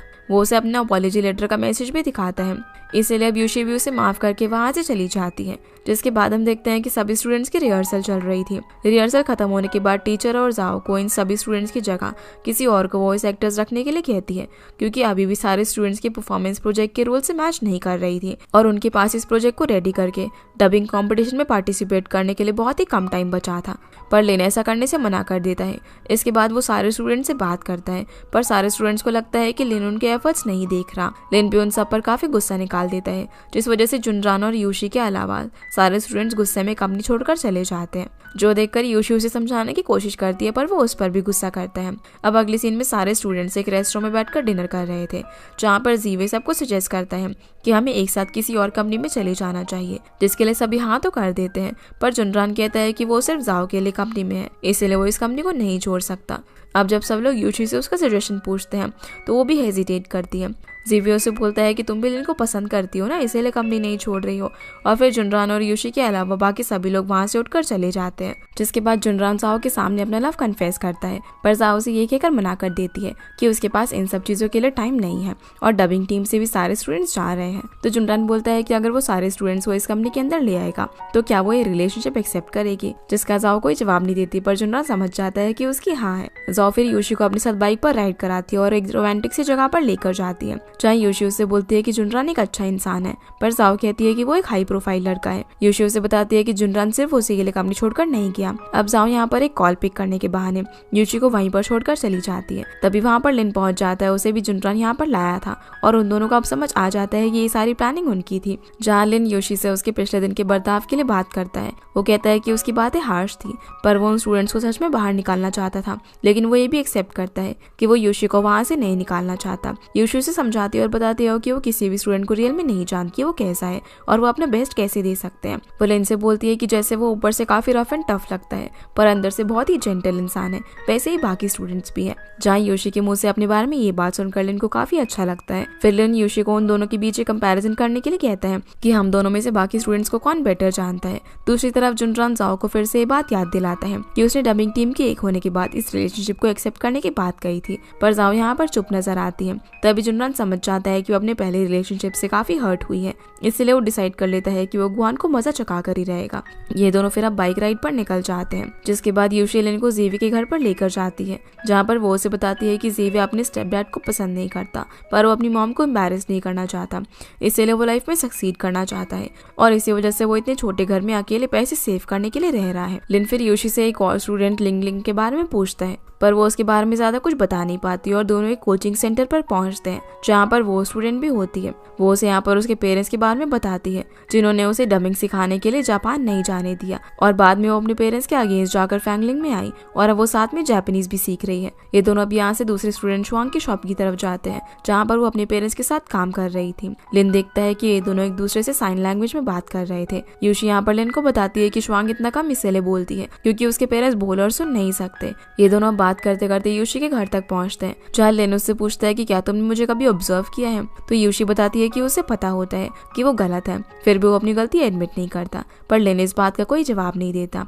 यूशी अब फिर से उसे समझाती है कि वो इतना गुस्सा ना करे। इसके बाद ये दोनों वहाँ से अपने घर जाने के लिए निकल जाते हैं, जहाँ लिन कैब में जाने के बजाय बस से अपने घर तक जाता है ताकि वो लोगों को ऑब्जर्व कर सके और खुद में चेंजेस ला सके। अब अगले दिन जुनरान और जाओ सारे स्टूडेंट्स को लेकर एक कैफे में पहुंचते हैं, जहाँ पर यूशी पहले से ही मौजूद थी। लिन भी वहाँ पर पहुंच जाता है। सारे स्टूडेंट्स अभी तक उससे नाराज थे, तो लिन सबसे माफी मांगता है और अपनी गलती एक्सेप्ट करता है। फिर एक एक करके सभी स्टूडेंट्स को उसकी यूनिक डबिंग क्वालिटीज के बारे में बताने लगता है, जो सुनकर सभी को काफी अच्छा फील होता है और फाइनली वो सभी वापस से कंपनी ज्वाइन करने के लिए मान जाते हैं। लिन फिर यहाँ पर उन सभी को लाइफ सिचुएशंस और नेचर के अकॉर्डिंग उनके रूल्स भी चेंज करने देता है, जो कि उनसे ज्यादा मैच होते हैं। अगले दिन हम देखते हैं कि लियांग ने यही के करियर को और प्रॉफिट हो इसके लिए फैन मीटिंग रखवाई हुई थी। वो उसे उसकी कंपनी के न्यू प्रोजेक्ट के एडवर्टाइजमेंट करने के लिए कहता है, पर ये उसे मना कर देती है कि वो इस प्रोजेक्ट में काम नहीं करना चाहती। तब भी लियांग उसे काफी रिक्वेस्ट करता है, इसीलिए अब ये स्टेज पर पहुंचती है और अपनी स्पीच देती है, जहाँ वो सभी लोगों को लुयाओ कंपनी के प्रोजेक्ट के बारे में बताती है।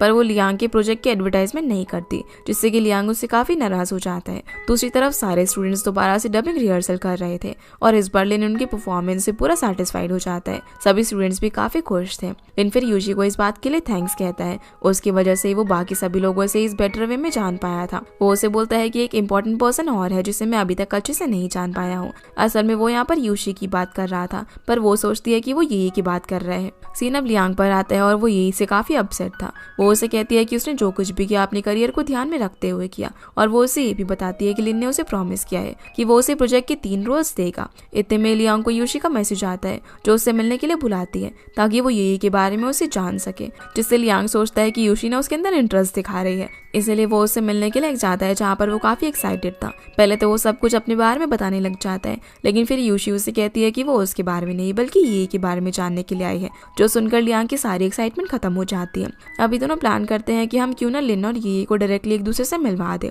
दूसरी तरफ लिन डिसाइड करता है कि वो यूई को प्रोजेक्ट की 3 रोल्स नहीं देगा, पर वो उसे ये बात खुद मिलकर समझाना चाहता था, इसलिए वो अगले दिन उससे मिलने का डिसाइड करता है, जहाँ ये दोनों अगले दिन एक कैफे में मिलते हैं। और जब लिन उसे प्रोजेक्ट के रोल्स के लिए मना कर देता है तो ये काफी अपसेट हो जाती है। लिन यहाँ पर उसे समझाता भी है, तभी ये उसे बताती है कि वो उसे पसंद करती है।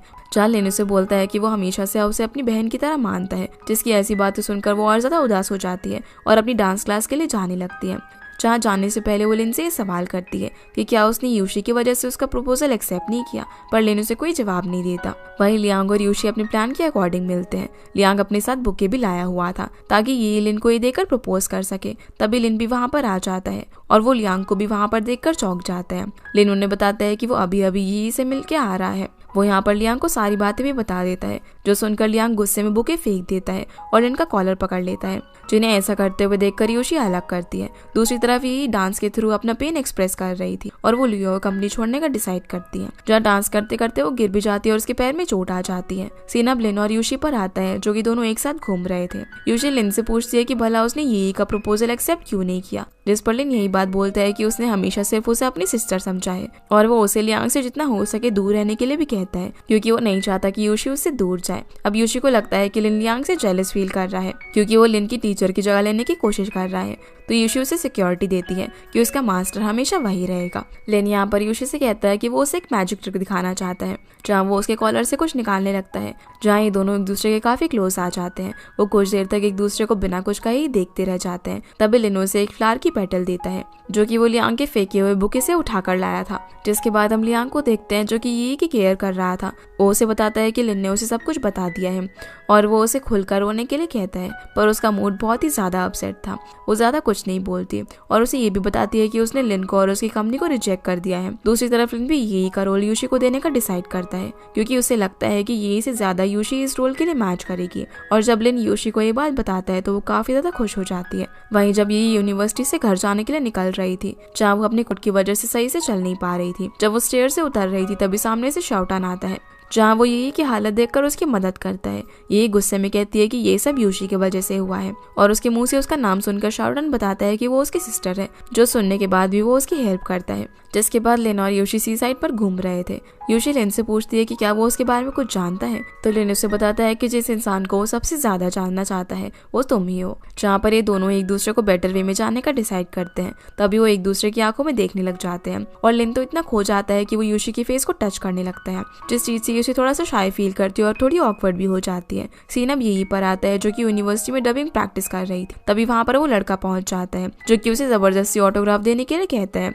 वो उसकी फोटो भी क्लिक कर रहा था, जिसे देखकर ये वहाँ से भागने लगती है और उसके पीछे पीछे वो लड़का भी भागता है। ये अब यहाँ से भागते भागते गिर जाती है और वो उस लड़के को उसकी फोटो लेने से मना करती है, पर वो नहीं मानता। तभी शाओटान आकर उस लड़के को भगा देता है। फिर वो यहाँ पर उसे पुलिस बुलाने के लिए भी कहता है, पर यही मना कर देती है, क्योंकि वो एक पब्लिक फिगर थी। शाओटान उसे बोलता है कि वो कंप्यूटर में जीनियस है और उसे स्पेशली यूनिवर्सिटी के डीन ने टीचिंग असिस्टेंट अपॉइंट किया है, पर ये को उसकी ये बात समझ ही नहीं आती। वो सोचती है कि उसे पढ़ाई में कुछ हेल्प करने के लिए बोल रहा है, क्योंकि ये को तो कंप्यूटर के अंदर कोई इंटरेस्ट ही नहीं था, इसीलिए वो वहाँ से चली जाती है। अब जब वो लाइब्रेरी में बैठकर अपना काम कर रही थी तभी उसकी क्लासमेट उसे आकर बताती है कि वो लड़का पकड़ा गया है जो कि उसके पीछे पड़ा हुआ था। वो बताती है कि उस लड़की ने एक फेक अकाउंट पर कई लड़कियों की फोटोज अपलोड कर रखी, किसी जीनियस ने वो अकाउंट हैक कर दिया था, इसी वजह से वो पकड़ा गया। अब जाकर ये को शाओटन की बात समझ आती है कि वो किस तरह से उसकी हेल्प करने के लिए बोल रहा था। जिसके बाद हम यूशी को देखते हैं जिसके डैड घर पर आते हैं, जिन्हें देखकर वो काफी खुश हो जाती है और उसके डैड भी इस बात से काफी खुश थे कि उसे लीड रोल प्ले करने के लिए मिल रहा है।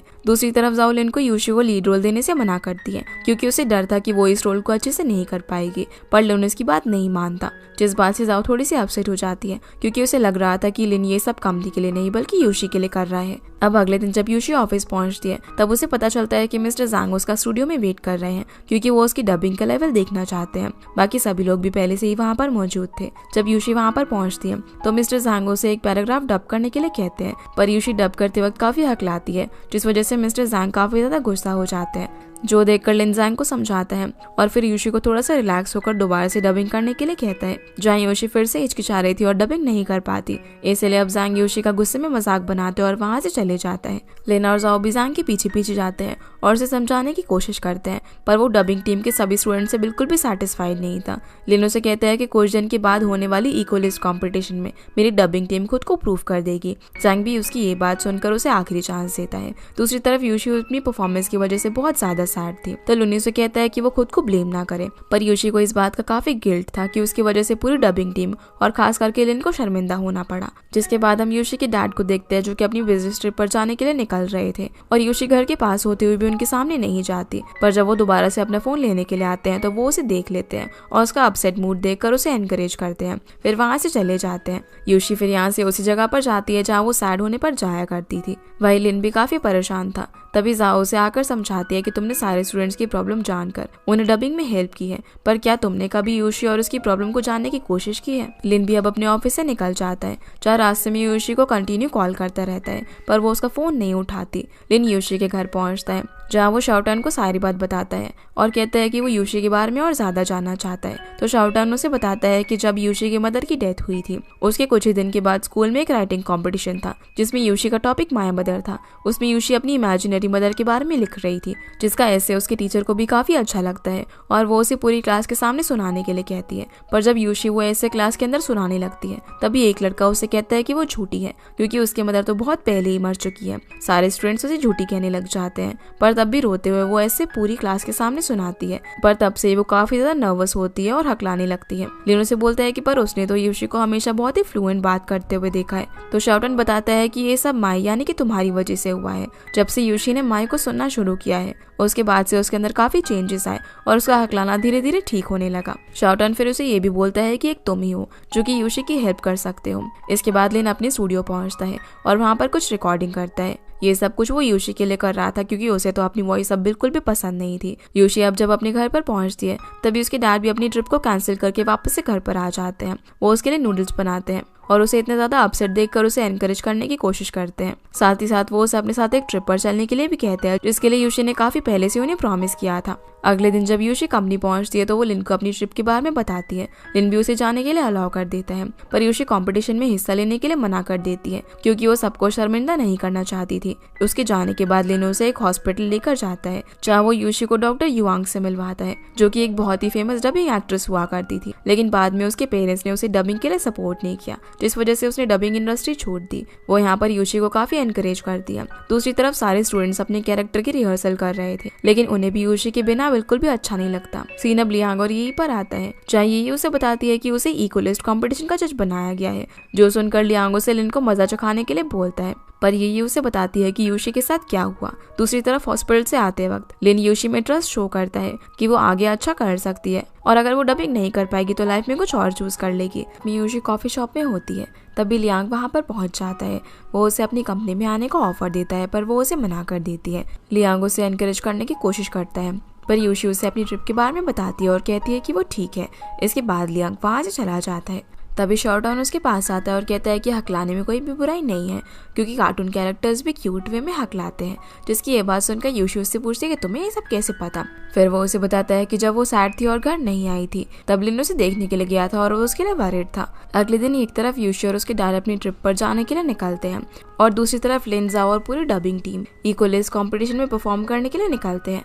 लिन अभी भी यहाँ पर यूशी का ये सोचकर वेट कर रहा था कि शायद वो आ जाएगी। अब वो कंपटीशन वाली जगह पर पहुंचने के बाद यूशी को वॉइस मैसेज भेजता है जिसमें वो उसे बता देता है कि उसे कैंसर हो गया था, इसी वजह से उसे डबिंग छोड़नी पड़ी और इसके बाद वो कभी माइदा की आइडेंटिटी ओपन नहीं करना चाहता था। इसके बाद वो उसे दूसरी रिकॉर्डिंग सेंड करता है जो कि उसने स्टूडियो में यूशी के लिए रिकॉर्ड की थी। वो उसे एनकरेज करता है और इस बात के लिए थैंक्स बोलता है कि उसकी वजह से वो अपनी वॉइस की इम्परफेक्शन को फुली एक्सेप्ट कर पाया। यूशी भी अब उन सारे मोमेंट्स को याद करती है जब लिन ने उस पर ट्रस्ट शो किया था। वो बहुत ज़्यादा कॉन्फिडेंट फील कर रही थी और फटाफट से कंपटीशन में पार्ट लेने का डिसाइड कर लेती है, जिसका कॉन्फिडेंस देखकर उसके डैड भी काफ़ी ज़्यादा खुश होते हैं। यूशी अब कंपटीशन की जगह पर जाती है जहाँ रिहर्सल एरिया में सारे स्टूडेंट्स अपनी प्रैक्टिस कर रहे थे। वो सभी उसे देखकर काफ़ी ज़्यादा खुश होते हैं, पर जाओ यूशी के लास्ट मोमेंट पर आने से अपसेट थी क्योंकि उसको लग रहा था कि यूशी अच्छे से परफॉर्म नहीं कर पाएगी। वो कंपटीशन के लिए तो वरीड थी ही, पर साथ ही में यूशी के लिए भी वरीड थी। वो लिन को सारी ऑडियंस दिखाती है और कहती है कि यूशी पहली बार स्टेज पर जा रही है। उसने अगर सही से परफॉर्म नहीं किया और ऑडियंस ने उसका मजाक बनाया तो वो और ज़्यादा हर्ट और डिप्रेस्ड हो जाएगी। लिन भी उसकी ये बात सुनकर थोड़ा सा परेशान दिखाई देता है, जिसके बाद वो तुरंत शाओटान को कॉल करता है और उसे मिलने के लिए कहकर वहाँ से निकल जाता है। अब कंपटीशन का अनाउंसमेंट होता है जिसमें सारी टीम्स में से सिर्फ 5 टीम का फाइनल राउंड के लिए सिलेक्शन हो सकता था। कंपटीशन शुरू होने के बाद सारी टीम एक एक करके परफॉर्म करती है और अब बारी थी फैंगलिंग एनिमेशन टीम की। बाकी टीममेट्स तो स्टेज पर पहुंच जाते हैं, पर यूशी अभी भी स्टेज की साइड में खड़ी हुई थी। वो काफ़ी ज़्यादा नर्वस हो जाती है क्योंकि उसे लिन वहाँ पर नज़र नहीं आता। उसे लग रहा था कि वो यहाँ पर इसीलिए प्रेजेंट नहीं है क्योंकि वो उसकी परफॉर्मेंस बिगड़ने पर सबके सामने शर्मिंदा नहीं होना चाहता था। तभी एंड मोमेंट पर लिन शाओटान को लेकर वहाँ पर पहुँच जाता है और उसे वो हुडी देता है जो कि यूशी ने अपने और लिन के लिए ऑर्डर की थी। वो बताता है कि वो यही मास्टर और डिसाइपल वाली हुडी लेने के लिए गया हुआ था, जो सुनकर यूशी काफ़ी कॉन्फिडेंट फील करती है और फिर वो अपना डिसाइपल हुडी पहनकर स्टेज पर जाती है। पर स्टेज पर पहुंचकर वो अब भी थोड़ा बहुत नर्वस फील कर रही थी। वो लिन की तरफ देखती है तो लिन अपनी जैकेट उतारकर उसे अपनी हुडी के पीछे बना हुआ पंपकिन साइन दिखाकर ऑल द बेस्ट कहता है। इसलिए अब उसका सारा डर खत्म हो जाता है और जैसे ही उनकी परफॉर्मेंस शुरू होती है तो सारे स्टूडेंट्स काफ़ी अच्छी तरीके से परफॉर्म करते हैं। शाओटान तो यहाँ पर अपने डायलॉग्स भूल जाता है, पर यूशी और बाकी के टीममेट्स इस सिचुएशन को काफ़ी अच्छी तरीके से हैंडल करते हैं और परफॉर्मेंस को बिल्कुल भी स्पॉइल नहीं होने देते। सारी ऑडियंस भी उनकी परफॉर्मेंस से बहुत ज़्यादा खुश होती है और जब जजेस उनके पॉइंट्स को अनाउंस कर रहे होते हैं तब ये अपने पॉइंट्स देने से पहले फैंगलिन टीम की तारीफ करती है और वो उन्हें सबसे ज़्यादा मार्क्स देती है, जिस वजह से ये सभी लोग फाइनल परफॉर्मेंस के लिए सिलेक्ट हो जाते हैं। रिजल्ट सुनकर सभी स्टूडेंट्स काफ़ी ज़्यादा खुश थे। तभी यूशी और लिन दौड़कर एक दूसरे के पास आते हैं और लिन यूशी को गले लगाकर स्टेज पर ही गोद में उठा लेते हैं। ये दोनों यहाँ पर बहुत ज़्यादा खुश थे। जो सीन देखकर ये उसके पीछे बैठी हुई लियांग को देखती है। अब लियांग भी समझ जाता है कि यूशी भी कहीं ना कहीं लिन को पसंद करती है। इसके बाद ही सभी लोग अपनी जीत को सेलिब्रेट कर रहे थे और सब ड्रिंक करना शुरू कर देते हैं, जहाँ पर सारे टीममेट सब समझ जाते हैं कि लिन और यूशी एक दूसरे को पसंद करते हैं। इसलिए वो लोग भी उन्हें एक दूसरे के करीब लाने की कोशिश करते हैं और उनकी हुडी के बारे में पूछकर टीज करने की कोशिश करते हैं, क्योंकि ये सब पहले उनमें से किसी को भी नहीं पता था। फिर ये लोग लिन और यूशी को भी ड्रिंक देते हैं, जहाँ यूशी ने तो पहले से ही ड्रिंक कर रखी थी, पर फिर भी वो 1-2 शॉट्स और पी लेती है और वो बहुत ज़्यादा ड्रंक हो जाती है। फिर सभी लोग इन दोनों को और ज़्यादा ड्रिंक करने के लिए कहते हैं, पर लिन नहीं चाहता था कि वो और ज़्यादा ड्रिंक करे, इसलिए यूशी के हिस्से की ड्रिंक्स भी वही पीने लग जाता है। इसके बाद वो उसे यहाँ से बाहर लेकर जाता है और ये लोग पास ही रोड साइड बने एक पार्क में जाते हैं, जहाँ यूशी बहुत नशे में थी और तभी लिन उसे किस कर देता है, जो सीन ये भी देख लेती है। लिन अब यूशी को उसके घर छोड़ने के लिए चाहता है, जहाँ वो शाओटान को उसका ध्यान रखने के लिए बोलता है, पर वो उसका ध्यान रखने से मना कर देता है क्योंकि अगले दिन उसका एग्जाम था। तो लिन उसे कहता है कि ठीक है, फिर मैं ही उसके पास रुक जाता हूँ, पर शाओटान ये नहीं चाहता था कि वो अकेला उसके पास रुके, इसलिए वो भी वहीं पर बैठ जाता है। अब दोनों मिलकर यूशी को उसके बेड तक लेकर जाते हैं, जहाँ बेड पर ले जाते ही वो सारी चीज़ें फेंकने लग जाती है और अपने कपड़े उतारने लगती है। ये देखकर शाओटान लिन को ये सब देखने से रोकता है, पर लिन भी नहीं चाहता था कि शाओटान खुद ये सब देखे, इसलिए वो भी उसे देखने से रोकने की कोशिश करता है। अब जैसे जैसे करके वो यूशी के रूम से बाहर जाते हैं।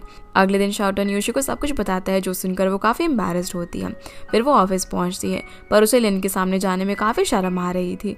वो उसके पास जाकर उसे कल घर छोड़ने के लिए थैंक्स बोलती है और वो उसे ये भी पूछती है कि क्या कल हम दोनों के बीच कुछ हुआ था, पर लिन उसे किस के बारे में कुछ भी नहीं बताता। दूसरी तरफ लियांग ये को अपनी कंपनी के प्रोजेक्ट्स में काम करने के लिए कहता है, पर वो उसे साफ साफ मना कर देती है क्योंकि उसका बिल्कुल भी मन नहीं था। वो उससे बोलती है कि चाइना आने के बाद उसके करियर में कुछ खास ग्रोथ नहीं हुई है, इसीलिए अभी वो अपनी पढ़ाई पर ज्यादा ध्यान देना चाहती थी और हार्ड वर्क करके अपने खुद का एक प्लेटफॉर्म बनाना चाहती थी, जिसके इस डिसीजन में लियांग भी उसका सपोर्ट करता है। तभी ये को यूनिवर्सिटी से मैसेज आता है कि उसकी क्लास में कंप्यूटर एबिलिटी टेस्ट होने वाला है, जो देखकर वो थोड़ी सी इरिटेट हो जाती है क्योंकि उसे कंप्यूटर सब्जेक्ट बिल्कुल भी पसंद नहीं था। दूसरी तरफ हम देखते हैं कि लिन यूशी को उसके लिए अपनी फीलिंग्स बताने की कोशिश कर रहा था, पर बहुत ट्राई करने के बाद भी वो उसे कुछ बोल नहीं पाता। तभी लिन को उसके डैड का कॉल आ जाता है, जो कि उसे घर पर आने के लिए कहते हैं क्योंकि आज उनका रिटायरमेंट डे था। इसी वजह से उन्होंने घर पर एक छोटा सा फैमिली डिनर रखा हुआ था। आगे हम देखते हैं कि ये शाओटन से मिलने के लिए कॉफी शॉप के अंदर आती है, जहाँ वो उसे पूछती है कि पेपर में क्या आने वाला है, पर वो उसे कुछ भी नहीं बताता और उसे पढ़ाई करने के लिए बोलता है। दूसरी तरफ लियांग और जुनरान लिन के मॉम डैड के घर पर पहुंचते हैं क्योंकि उन्होंने उनको भी डिनर के लिए इनवाइट किया था और वो सभी एक दूसरे को बहुत ही अच्छे से जानते थे। इसी बीच लिन भी घर पर पहुंच जाता है तो लियांग गेट खोलता है, लेकिन वो दोनों एक दूसरे को देखकर बिल्कुल भी खुश नहीं होते। वही सभी लोग अब एक साथ में डिनर करते हैं, जिसके बाद लियांग योशी को मिलने के लिए बुलाता है और उसे फाइनल्स में सिलेक्ट होने के लिए कॉन्ग्रेचुलेट करता है। वो यहाँ पर उसे फिर से अपनी कंपनी में आने का ऑफर देता है, पर योशी इस बार भी उसे मना कर देती है। लियांग पूछता है कि क्या वो लिन को पसंद करती है, जिस बात पर योशी भी जल्दी जल्दी में हाँ बोल देती है, जो सुनकर लियांग कहता है कि वो उसके साथ एडजस्ट नहीं कर पाएगी क्योंकि वो एक आइडल है और इस तरह के लोग इजीली किसी के साथ अपनी फीलिंग्स शेयर नहीं कर पाते और उन्हें किसी के साथ सेटल होने में भी प्रॉब्लम होती है। और कभी कभी आइडल्स के फैन भी उनके लिए प्रॉब्लम्स क्रिएट करते हैं, जिसकी ये बात सुनकर योशी थोड़ी सी कंफ्यूज हो जाती है। लियांग भी उसे इस बारे में सोचने के लिए कहता है। वो योशी को ये भी बताता है कि वो उसे पसंद करता है। अब इससे पहले कि वो उसे कुछ कहती, लियांग उसे ये कहकर चला जाता है कि वो उसका वेट करेगा। योशी अब जब घर पहुंचती है तो उसके दिमाग में लियांग की बात ही घूम रही थी। वो जल्दी से इंटरनेट पर आइडल की लाइफ के बारे में सर्च करती है, जहाँ वो देखती है कि एक आइडल को अपनी गर्लफ्रेंड होते हुए भी एक फीमेल फैन से प्यार हो जाता है और कुछ फीमेल फैंस ने उसकी गर्लफ्रेंड पर अटैक करने की कोशिश भी की थी, जो सब देखकर वो काफी ज्यादा डर जाती है। उसे लगता है कि उसके साथ भी ये सब होगा। अगले दिन जब योशी ऑफिस पहुंचती है तो लिन भी जल्दी से उसके पीछे आ जाता है और उसे पैंट्री रूम में रोक लेता है। लिन को पता चल गया था कि योशी लियांग से मिली थी। वो उससे पूछता है कि उसने उसे क्या बोला, पर वो उसे नहीं बताती कि लियांग ने उसे क्या क्या कहा था।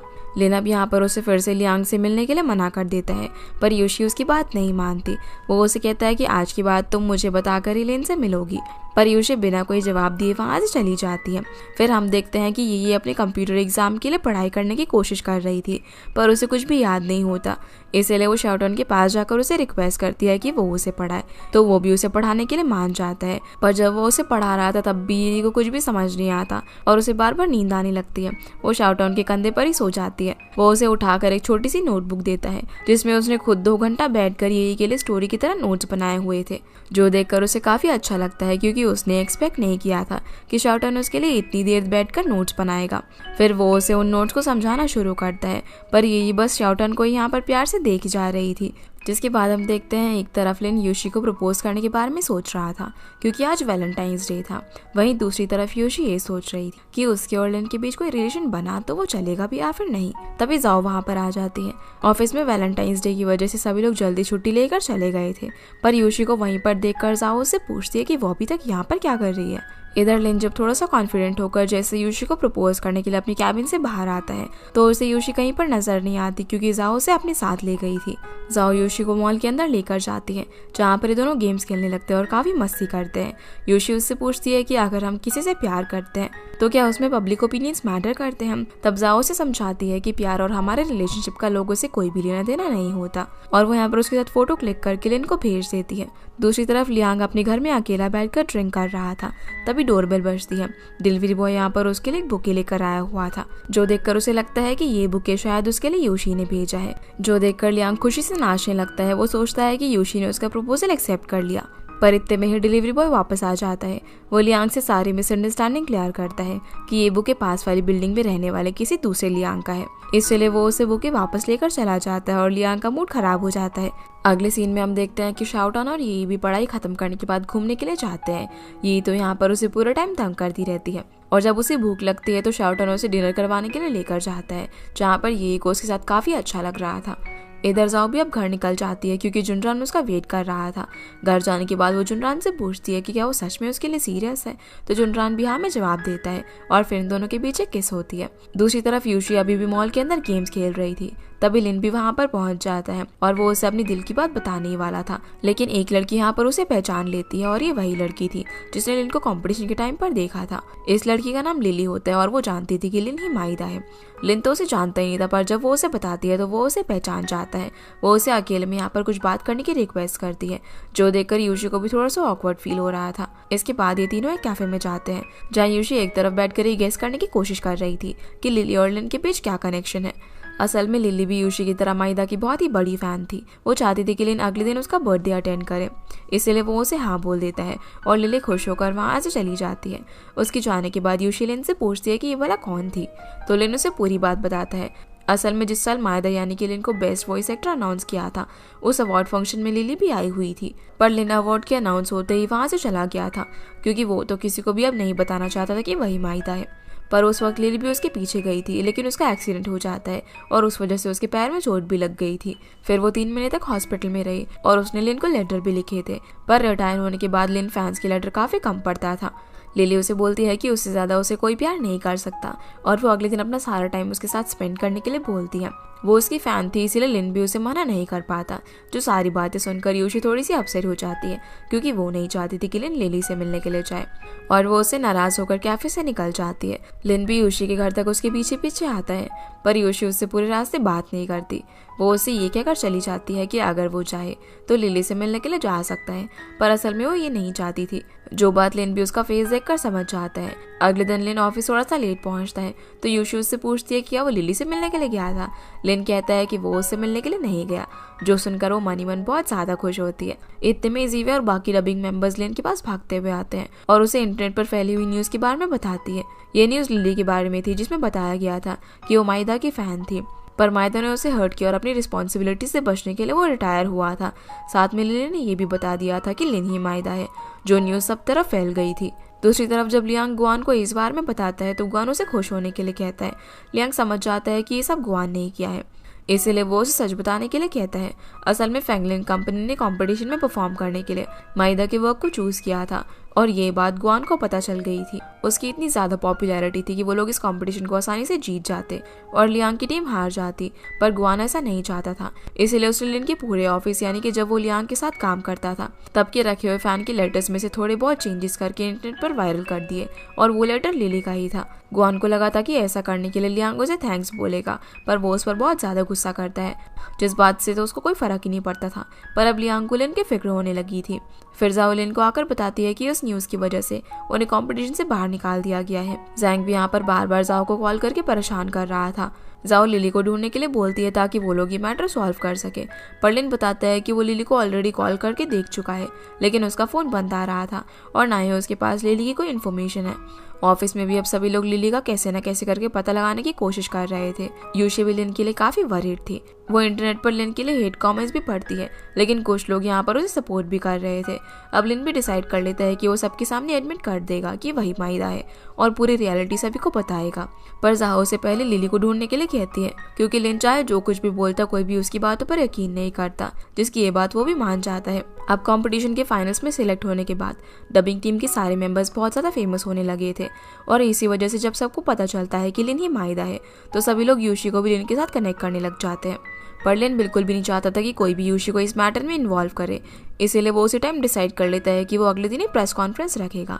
जाओ उसे रोकने की कोशिश करती है, पर लिन उसकी बात नहीं मानता। फिर जाओ यूशी को कॉल करके उसे लिन को रोकने के लिए बोलती है, तो यूशी उसके घर पहुंचकर उसे प्रेस कॉन्फ्रेंस करने से मना करती है, पर वो उसकी बात भी नहीं सुनता। तो यूशी उससे पूछती है कि क्या वो उसे प्रोटेक्ट करने के लिए ये सब कर रहा है। लिन यहाँ पर थोड़ी देर चुप रहने के बाद यूशी का जवाब देता है कि वो उस पर पब्लिक ओपिनियंस का इफेक्ट नहीं पड़ने देगा, जो देखकर यूशी खुश होती है कि लिन उसकी इतनी ज़्यादा केयर करता है।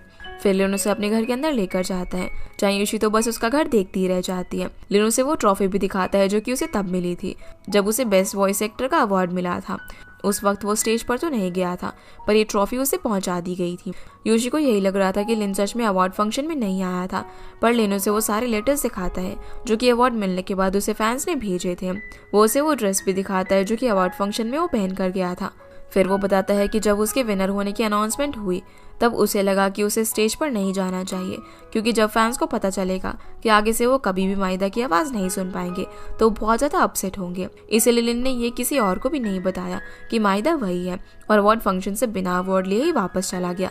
यूशी भी अब यहाँ पर सब समझ गई थी कि लिन ने ये डिसीजन अपने फैंस की वजह से लिया था, क्योंकि वो उनकी केयर करता था। लिन बोलता है कि अब वो अपने फैंस को सब कुछ एक्सप्लेन करना चाहता है और रियलिटी से भागने के बजाय वो उसे फेस करना चाहता है, जिसकी ये बात सुनकर यूशी भी प्रेस कॉन्फ्रेंस रखने के लिए हाँ कर देती है। फिर वो यहाँ पर उसके फैंस के लेटर्स देखने लग जाती है। तभी उसे आइडिया आता है कि अगर लिली माइदा की बहुत ही बड़ी फैन थी तो इन लेटर्स में भी उसका कोई लेटर होगा। वो उसके सारे लेटर्स लेकर ऑफिस में पहुंचती है और सबको सारे लेटर में लिली के नाम से भेजे हुए लेटर ढूंढने के लिए कहती है। इसीलिए सभी लोग डिवाइड होकर लिली के नाम से जितने भी लेटर्स हैं उनकी एड्रेस पर लिली को ढूंढने के लिए निकल जाते हैं, जहाँ फाइनली यूशी उसे ढूंढ लेती है। पर लिली उससे बिल्कुल भी बात नहीं करना चाहती थी। यूशी जानती थी कि उसे भी फंसाया गया है। वो लिली से बात करने की रिक्वेस्ट करती है, जिस पर लिली भी मान जाती है और उसे बताती है कि न्यूज़ के स्प्रेड होने के बाद सब लोग उसे भला बुरा बोल रहे हैं और उसकी फैमिली वाले भी उस पर यकीन नहीं कर रहे हैं। यूशी उसे समझाती है कि उसे अपने लिए स्टैंड लेना चाहिए और सारी मिसअंडरस्टैंडिंग खुद सबके सामने क्लियर करनी चाहिए। इसलिए वो उसे अगले दिन होने वाली प्रेस कॉन्फ्रेंस के बारे में बताती है। पर लिली यहाँ पर अभी भी थोड़ी सी डरी हुई थी, तो यूशी उसे लिन की बेस्ट वॉइस एक्टर वाली ट्रॉफी दिखाती है, जो कि लिन ने ही उसके लिए भेजी थी ताकि उसे और हिम्मत मिल सके। अगले दिन प्रेस कॉन्फ्रेंस शुरू होती है, पर मीडिया वाले लिन से तरह तरह के सवाल करने लग जाते हैं, जिस वजह से लिन थोड़ा सा अनकंफर्टेबल हो रहा था। तभी यूशी लिली को लेकर वहाँ पर पहुँच जाती है और स्टेज पर जाकर लिली सारी मिसअंडरस्टैंडिंग क्लियर करती है, लेकिन उसके बाद भी कोई उस पर यकीन नहीं कर रहा था। इसलिए लिन अब स्टेज पर जाकर अपने कैंसर और डबिंग से रिटायरमेंट की सारी रियलिटी सभी को बताता है। वो मीडिया वालों से रिक्वेस्ट करता है कि इस न्यूज़ को सही तरीके से दिखाया जाए और पूरी डबिंग इंडस्ट्री को प्रोटेक्ट किया जाए, जिसकी सभी बातों पर मीडिया वाले यकीन कर लेते हैं और उसके लिए क्लैपिंग भी करते हैं। फिर प्रेस कॉन्फ्रेंस ओवर होने के बाद यूशी लिली को लिन से मिलाने के लिए लेकर जाती है, जहाँ लिन उसे उसकी मदद करने के लिए थैंक्स बोलता है। लिली यहाँ पर उसे हक करने की रिक्वेस्ट करती है, तो लिन भी उसे हाँ कर देता है और उन दोनों को हक करता हुआ देखकर यूशी थोड़ा सा जेलस हो रही थी, पर वो यहाँ पर उसे भी हक करती है और फिर इन दोनों को बाय बोलकर चली जाती है। लिन जानता था कि यूशी को कैसा फील हो रहा होगा, इसीलिए वो भी उसे टाइटली हक कर देता है। इसके बाद वो यूशी को अपने घर लेकर जाता है, जहाँ वो उसे एक वीडियो दिखाता है जो यूशी ने ही 6 साल पहले रिकॉर्ड करके माइदा को भेजी थी। यूशी तो काफ़ी ज़्यादा क्यूरियस होकर उस वीडियो को देखने लग जाती है, और जब वो वीडियो ख़त्म होती है तो लिन उसके पास नहीं होता। तभी उसकी नज़र सीढ़ियों से उतरते हुए लिन पर पड़ती है, जो कि वही ब्लैक सूट पहनकर रेडी होकर आया था जो अवार्ड फंक्शन में वो पहन कर गया था। यूशी तो यहाँ पर उसे देखती ही रह जाती है और फिर लिन उसके पास आकर उसे किस कर देता है। रात में अब यूशी यहीं पर सो जाती है। फिर अगले दिन जब वो उठकर ब्रश करने के लिए जाती है तो लिन भी उसके पीछे पीछे वहाँ पर आ जाता है और उसे किस करने ही वाला था, पर तभी डोरबेल बज जाती है, जिसकी आवाज़ सुनकर ये दोनों ही चौंक जाते हैं। इस चक्कर में यूशी यहाँ गलती से अपनी टी शर्ट पर पेस्ट लगा लेती है। असल में लिन के मॉम डैड यहाँ पर उससे मिलने के लिए आए हुए थे और यूशी के पास और कोई कपड़े नहीं थे, इसलिए वो लिन का टी शर्ट पहनकर उनके सामने आ जाती है और उन दोनों को ऐसे एक साथ देखकर लिन के मॉम डैड उससे पूछते हैं कि तुम दोनों के बीच में क्या रिलेशन है। तो लिन उन्हें बता देता है कि यूशी उसकी गर्लफ्रेंड है, जो सुनते ही उसके मॉम डैड यूशी से सवाल जवाब करने लग जाते हैं, जिस वजह से लिन उसे लेकर फटाफट से ऑफिस के लिए निकल जाता है। जिसके बाद हम ये को देखते हैं, जो कि अपनी पढ़ाई फिनिश करने के बाद फिर से शाउटाउन को लेकर घूमने के लिए चली जाती है। वो उसे यहाँ पर बता देती है कि वो उसे पसंद करती है और उसे उसका बॉयफ्रेंड बनने के लिए कहती है, जिसकी ये बात सुनते ही शाउटाउन नर्वस हो जाता है और कोई जवाब दिए बिना ही वहाँ से भाग जाता है। फिर अगले दिन जब ज़ैंग लिन की कंपनी में पहुँचता है तो वो यहाँ पर उसे माइदा के नाम से फिर से डबिंग स्टार्ट करने के लिए बोलता है, पर उसकी ये बात मानने से वो साफ साफ इनकार कर देता है। असल में ज़ैंग माइदा की नाम की पॉपुलैरिटी का यूज़ करके उसे और ज़्यादा पैसे कमाना चाहता था, पर लिन उसकी ग्रीडी इंटेंशन को सपोर्ट नहीं करता। इसकी वजह से ज़ैंग गुस्सा होकर यहाँ से चला जाता है। शुरुआत में ज़ैंग अगले दिन फिर से गुस्से में लिन की कंपनी में आता है। असल में लिन ने पायलट फिल्म, जिसकी बात हमने एपिसोड की शुरुआत में की थी, उसे ज़ैंग की परमिशन लिए बिना ही रिलीज कर दिया था। ज़ैंग उस फिल्म में फेमस डबिंग एक्टर की वॉइस यूज़ करना चाहता था, पर लिन ने यूशी और बाकी मेंबर्स की वॉइस उसके अंदर ऐड की थी, लेकिन लिन यहाँ पर उसकी किसी भी बात का जवाब नहीं देता। इस वजह से ज़ैंग और ज़्यादा गुस्सा हो जाता है और वहाँ से जाने लगता है। तभी ज़ाओ उसे रोक लेती है और बताती है कि लिन ने मूवी सिर्फ हाफ डे के लिए रिलीज़ की थी, ताकि उसे ऑडियंस की फीडबैक के बारे में पता चल सके। सारी ऑडियंस ने मूवी के लिए पॉजिटिव रिस्पॉन्स ही दिए हैं, जो सुनकर वो थोड़ा सा शांत होता है, लेकिन वो लिन को फिल्म के रिलीज परमिशन लेटर पर माइदा के नाम से सिग्नेचर करने के लिए बोलते हैं। ऐसा करने से लिन साफ साफ मना कर देता है। इस वजह से ज़ैंग और ज़्यादा गुस्सा हो जाता है और वो लिन को कंपनी से निकलवाने की वार्निंग देता है, पर लिन फिर भी उसकी बात नहीं मानता, तो ज़ैंग उसे फायर कर देता है। असल में ये कंपनी तो लिन की ही थी, पर कॉन्ट्रैक्ट के रूल के हिसाब से ज़ैंग लिन को लीगली फायर कर सकता था। लिन भी कंपनी का लॉस नहीं चाहता था, इसलिए वो खुद ही कंपनी से जाने का डिसीजन ले लेता है। अगले सीन में जैंग को गुआन का कॉल आता है। वो जैंग से कहता है कि लिन के जाने के बाद वो फैंगलिंग कंपनी की रिस्पॉन्सिबिलिटी उसे दे, क्योंकि गुआन को लियांग के अंडर काम करने से कोई भी फायदा नहीं हो रहा था और वो जैंग को अपनी बातों में लाने की कोशिश करता है। फिर जैंग लिन को कंपनी से जाने का लीगल नोटिस भेज देता है और लिन भी कंपनी से जाने के लिए रेडी हो जाता है। वो उन सारी मेमोरीज को याद करने लगता है जो कि उसने कंपनी में बाकी सभी लोगों के साथ बनाई थी। घर जाते वक्त वो उन मेमोरीज को याद करता है जब लियांग ने भी लिन को माहिदा का नाम यूज करने के लिए फोर्स किया था। हालांकि उसके इंटेंशंस बुरे नहीं थे, लेकिन वो ऐसा नहीं करना चाहता था और इसी वजह से वो दोनों एक दूसरे से अलग हो गए थे, क्योंकि दोनों के बिजनेस चलाने के आइडियाज काफी डिफरेंट थे। लिन लियांग को कॉल करके निंगदे यूनिवर्सिटी में मिलने के लिए बुलाता है। वैसे तो ये लोग अलग हो चुके थे, लेकिन वो जानते थे कि वो दोनों एक दूसरे की अब भी काफी ज्यादा केयर करते हैं, जितने की वो पहले किया करते थे। लिन अब उसे यहाँ पर सारी बातें बताता है। लिन के इस डिसीजन से लियांग को भी खुशी होती है, क्योंकि वो जानता था कि लिन अपनी बात पर अड़ा रहेगा। फिर वो उसे रिक्वेस्ट करता है कि उसके जाने के बाद कंपनी को वो संभाले, क्योंकि वो जानता था कि जैंग कंपनी का हेड किसी और को जरूर बनाएगा। पर लिन नहीं चाहता था कि लियांग के अलावा कंपनी को कोई और टेक ओवर करे, क्योंकि लियांग कैपेबल भी था और लिन को उस पर ट्रस्ट भी था कि उसके लौटने पर लियांग फिर से कंपनी उसे सौंप देगा, जिस बात पर लियांग भी मान जाता है। लिन फिर उसे रिक्वेस्ट करता है कि वो यूशी का ध्यान रखे, क्योंकि अब वो बीजिंग जाने वाला था। वो कहीं आसपास अपना नया काम शुरू नहीं कर सकता था, क्योंकि जैंग उसके लिए प्रॉब्लम क्रिएट करता और वो ये भी नहीं चाहता था कि यूशी उसकी वजह से कंपनी छोड़ दे। तो लियांग उसे यूशी का अच्छे से ख्याल रखने का प्रॉमिस करता है और अब वो यूशी को प्रपोज भी नहीं करना चाहता था, क्योंकि वो समझ गया था कि यूशी और लिन एक दूसरे को पसंद करते हैं। लिन अब कॉफी शॉप में यूशी से मिलने के लिए जाता है, जहाँ वो उसे बता देता है कि वो कंपनी छोड़ रहा है। ये सुनकर यूशी काफी ज्यादा हैरान हो जाती है। लिन उसे बोलता है कि बीजिंग में अच्छी वर्क अपॉर्चुनिटी है, इसीलिए अब वो कुछ महीनों के लिए वहां पर जा रहे हैं। यूशी भी यहाँ पर उसके साथ जाने की रिक्वेस्ट करती है, पर वो उसे वहीं पर रुकने के लिए कहता है, क्योंकि अब उसकी अच्छी खासी फैन फॉलोइंग हो चुकी थी। यूशी उससे दूर नहीं रहना चाहती थी, पर लिन उसे अपने साथ नहीं ले जा रहा था, इसीलिए वो उसे नाराज हो जाती है और बात खत्म किए बिना ही वहां से चले जाने को बोलती है। इसीलिए लिन भी यहाँ से चला जाता है। अगले दिन लिन अपना सामान पैक करने के लिए फिर से कंपनी आता है। अब तक सभी लोगों को जैंग की हरकतों के बारे में पता चल चुका था और कोई भी लिन के जाने से खुश नहीं था। पूरी डबिंग टीम भी लिन के साथ जाना चाहती थी, पर लिन उन सभी को समझाता है कि अगर वो सभी लोग कंपनी से जाएंगे तो कंपनी को कौन संभालेगा। पर उसे यहाँ पर यूशी कहीं भी नजर नहीं आती, इसीलिए वो उसे सी साइड पर देखने के लिए जाता है, जहाँ यूशी अकेले बैठी हुई थी और उसका मूड भी काफी अपसेट था। यूशी यहाँ पर फिर से लिन के साथ जाने की जिद करती है, पर लिन उसे समझाने की बहुत ज्यादा कोशिश करता है। यूशी इस बात से काफी ज्यादा अपसेट थी कि लिन उसके साथ अपना पेन शेयर तक नहीं करता और वो फिर से लिन को वहीं पर छोड़कर चली जाती है। अगले दिन जैंग लियांग के साथ फैंगलिंग कंपनी में आता है। वो सभी लोगों को बताता है कि आज से लियांग कंपनी को संभालेगा, लेकिन कोई भी उसके डिसीजन से खुश नहीं था। यूशी भी यहाँ पर लियांग को गलत समझ लेती है। वो सोचती है कि लियांग लिन की सिचुएशन का फायदा उठाने की कोशिश कर रहा है। अब जैंग के जाने के बाद यूशी उससे मिलने के लिए जाती है और पूछती है कि उसने ऐसा क्यों किया। वो यहाँ पर उसकी बातों पर यकीन भी नहीं करती, पर फिर लियांग उसे बताता है कि लिन ने खुद उसे ऐसा करने के लिए कहा है और वो उसे इस बात की श्योरिटी देता है कि वो बस लिन के वापस आने तक कंपनी को संभालेगा और उसे ये भी समझाने की कोशिश करता है कि उसका लिन के लिए कंपनी में रहना और अपने करियर पर फोकस करना कितना इंपॉर्टेंट है। दूसरी तरफ लिन भी पैकिंग करके बीजिंग जाने के लिए निकल जाता है, जिसके बाद हम देखते हैं कि जैंग पायलट फिल्म डबिंग एक्टर्स को इंट्रोड्यूस करवाने के लिए प्रेस कॉन्फ्रेंस रखता है। अपनी स्पीच खत्म करने के बाद वो यूशी को माइक देता है, क्योंकि वो फिल्म की मेन लीड थी। वो यहाँ पर अपनी स्पीच शुरू करती है और सबसे पहले लिन को हर चीज़ के लिए थैंक्स करती है और मीडिया के सामने उसे एक कंपनी का ओनर बताती है, जो देखकर बाकी सब बहुत ज़्यादा खुश होते हैं, पर जैंग काफ़ी इरिटेट हो जाता है। स्पीच खत्म करने के साथ ही वो ये भी अनाउंस कर देती है कि वो फैंगलिंग कंपनी छोड़ रही है और ये सुनकर सभी लोग काफ़ी शौक रह जाते हैं। दूसरी तरफ लिन भी अपने फ़ोन में प्रेस कॉन्फ्रेंस को लाइव देख रहा था। वो ऑलरेडी एयरपोर्ट जाने के लिए निकल चुका था, लेकिन यूशी की कंपनी छोड़ने की बात सुनकर वो एयरपोर्ट जाने के बजाय यूशी से मिलने के लिए आ जाता है। दूसरी तरफ लियांग यूशी को समझाने की कोशिश कर रहा होता है कि वो कंपनी ना छोड़े, पर वो अपना डिसीजन चेंज नहीं करती। उसी वक्त लिन भी वहां पर पहुंच जाता है। वो यूशी को समझाने की बहुत ज़्यादा कोशिश करता है, पर यूशी उसकी कोई भी बात नहीं सुनती। लिन भी अब यहाँ पर अपना बीजिंग जाने का प्लान कैंसिल कर देता है और यूशी से उसे कुछ भी ना बताने वाली गलती के लिए बहुत ज़्यादा माफ़ी मांगता है, पर वो उसे माफ़ नहीं करती। लिन की इतनी ज़्यादा कोशिश देखने के बाद यूशी समझ गई थी कि उसे अपनी गलती का एहसास हो गया है।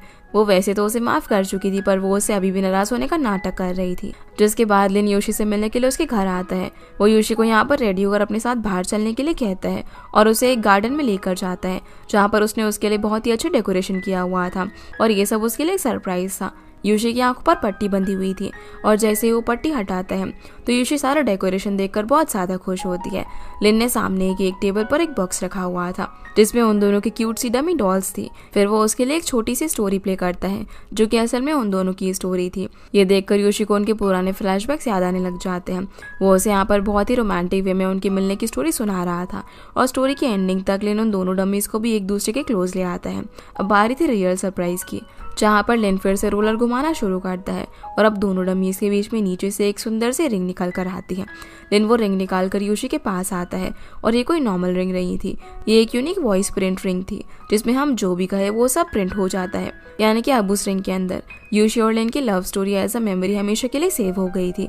लिन का ये सरप्राइज देखकर यूशी काफी ज्यादा इमोशनल हो जाती है। वो उसे यहाँ पर माफ भी कर देती है और फिर दोनों एक दूसरे को किस करते हैं। जिसके बाद हम देखते हैं कि लिन अपना घर बेच देता है क्योंकि उसे नया बिजनेस स्टार्ट करने के लिए पैसों की जरूरत थी, पर अब उसके पास रहने के लिए कोई जगह नहीं थी और वो अपने पेरेंट्स के घर भी नहीं जाना चाहता था क्योंकि वो लिन की सिचुएशन के बारे में जानकर परेशान हो जाते हैं। लिन जब यूशी को ये सारी बात बताता है तो वो उसे अपने साथ रहने के लिए बोलती है और उसे अपने घर पर लेकर जाती है। ये दोनों यहाँ पर एक दूसरे के साथ काफी अच्छा टाइम स्पेंड करते हैं और एक दूसरे की फोटोज भी क्लिक करते हैं। अगले ही दिन से लिन अपने नए प्रोजेक्ट की तैयारी शुरू कर देता है। वो प्रोजेक्ट के लिए उनके कैरेक्टर और कॉस्ट्यूम्स वगैरह डिसाइड करने लगता है।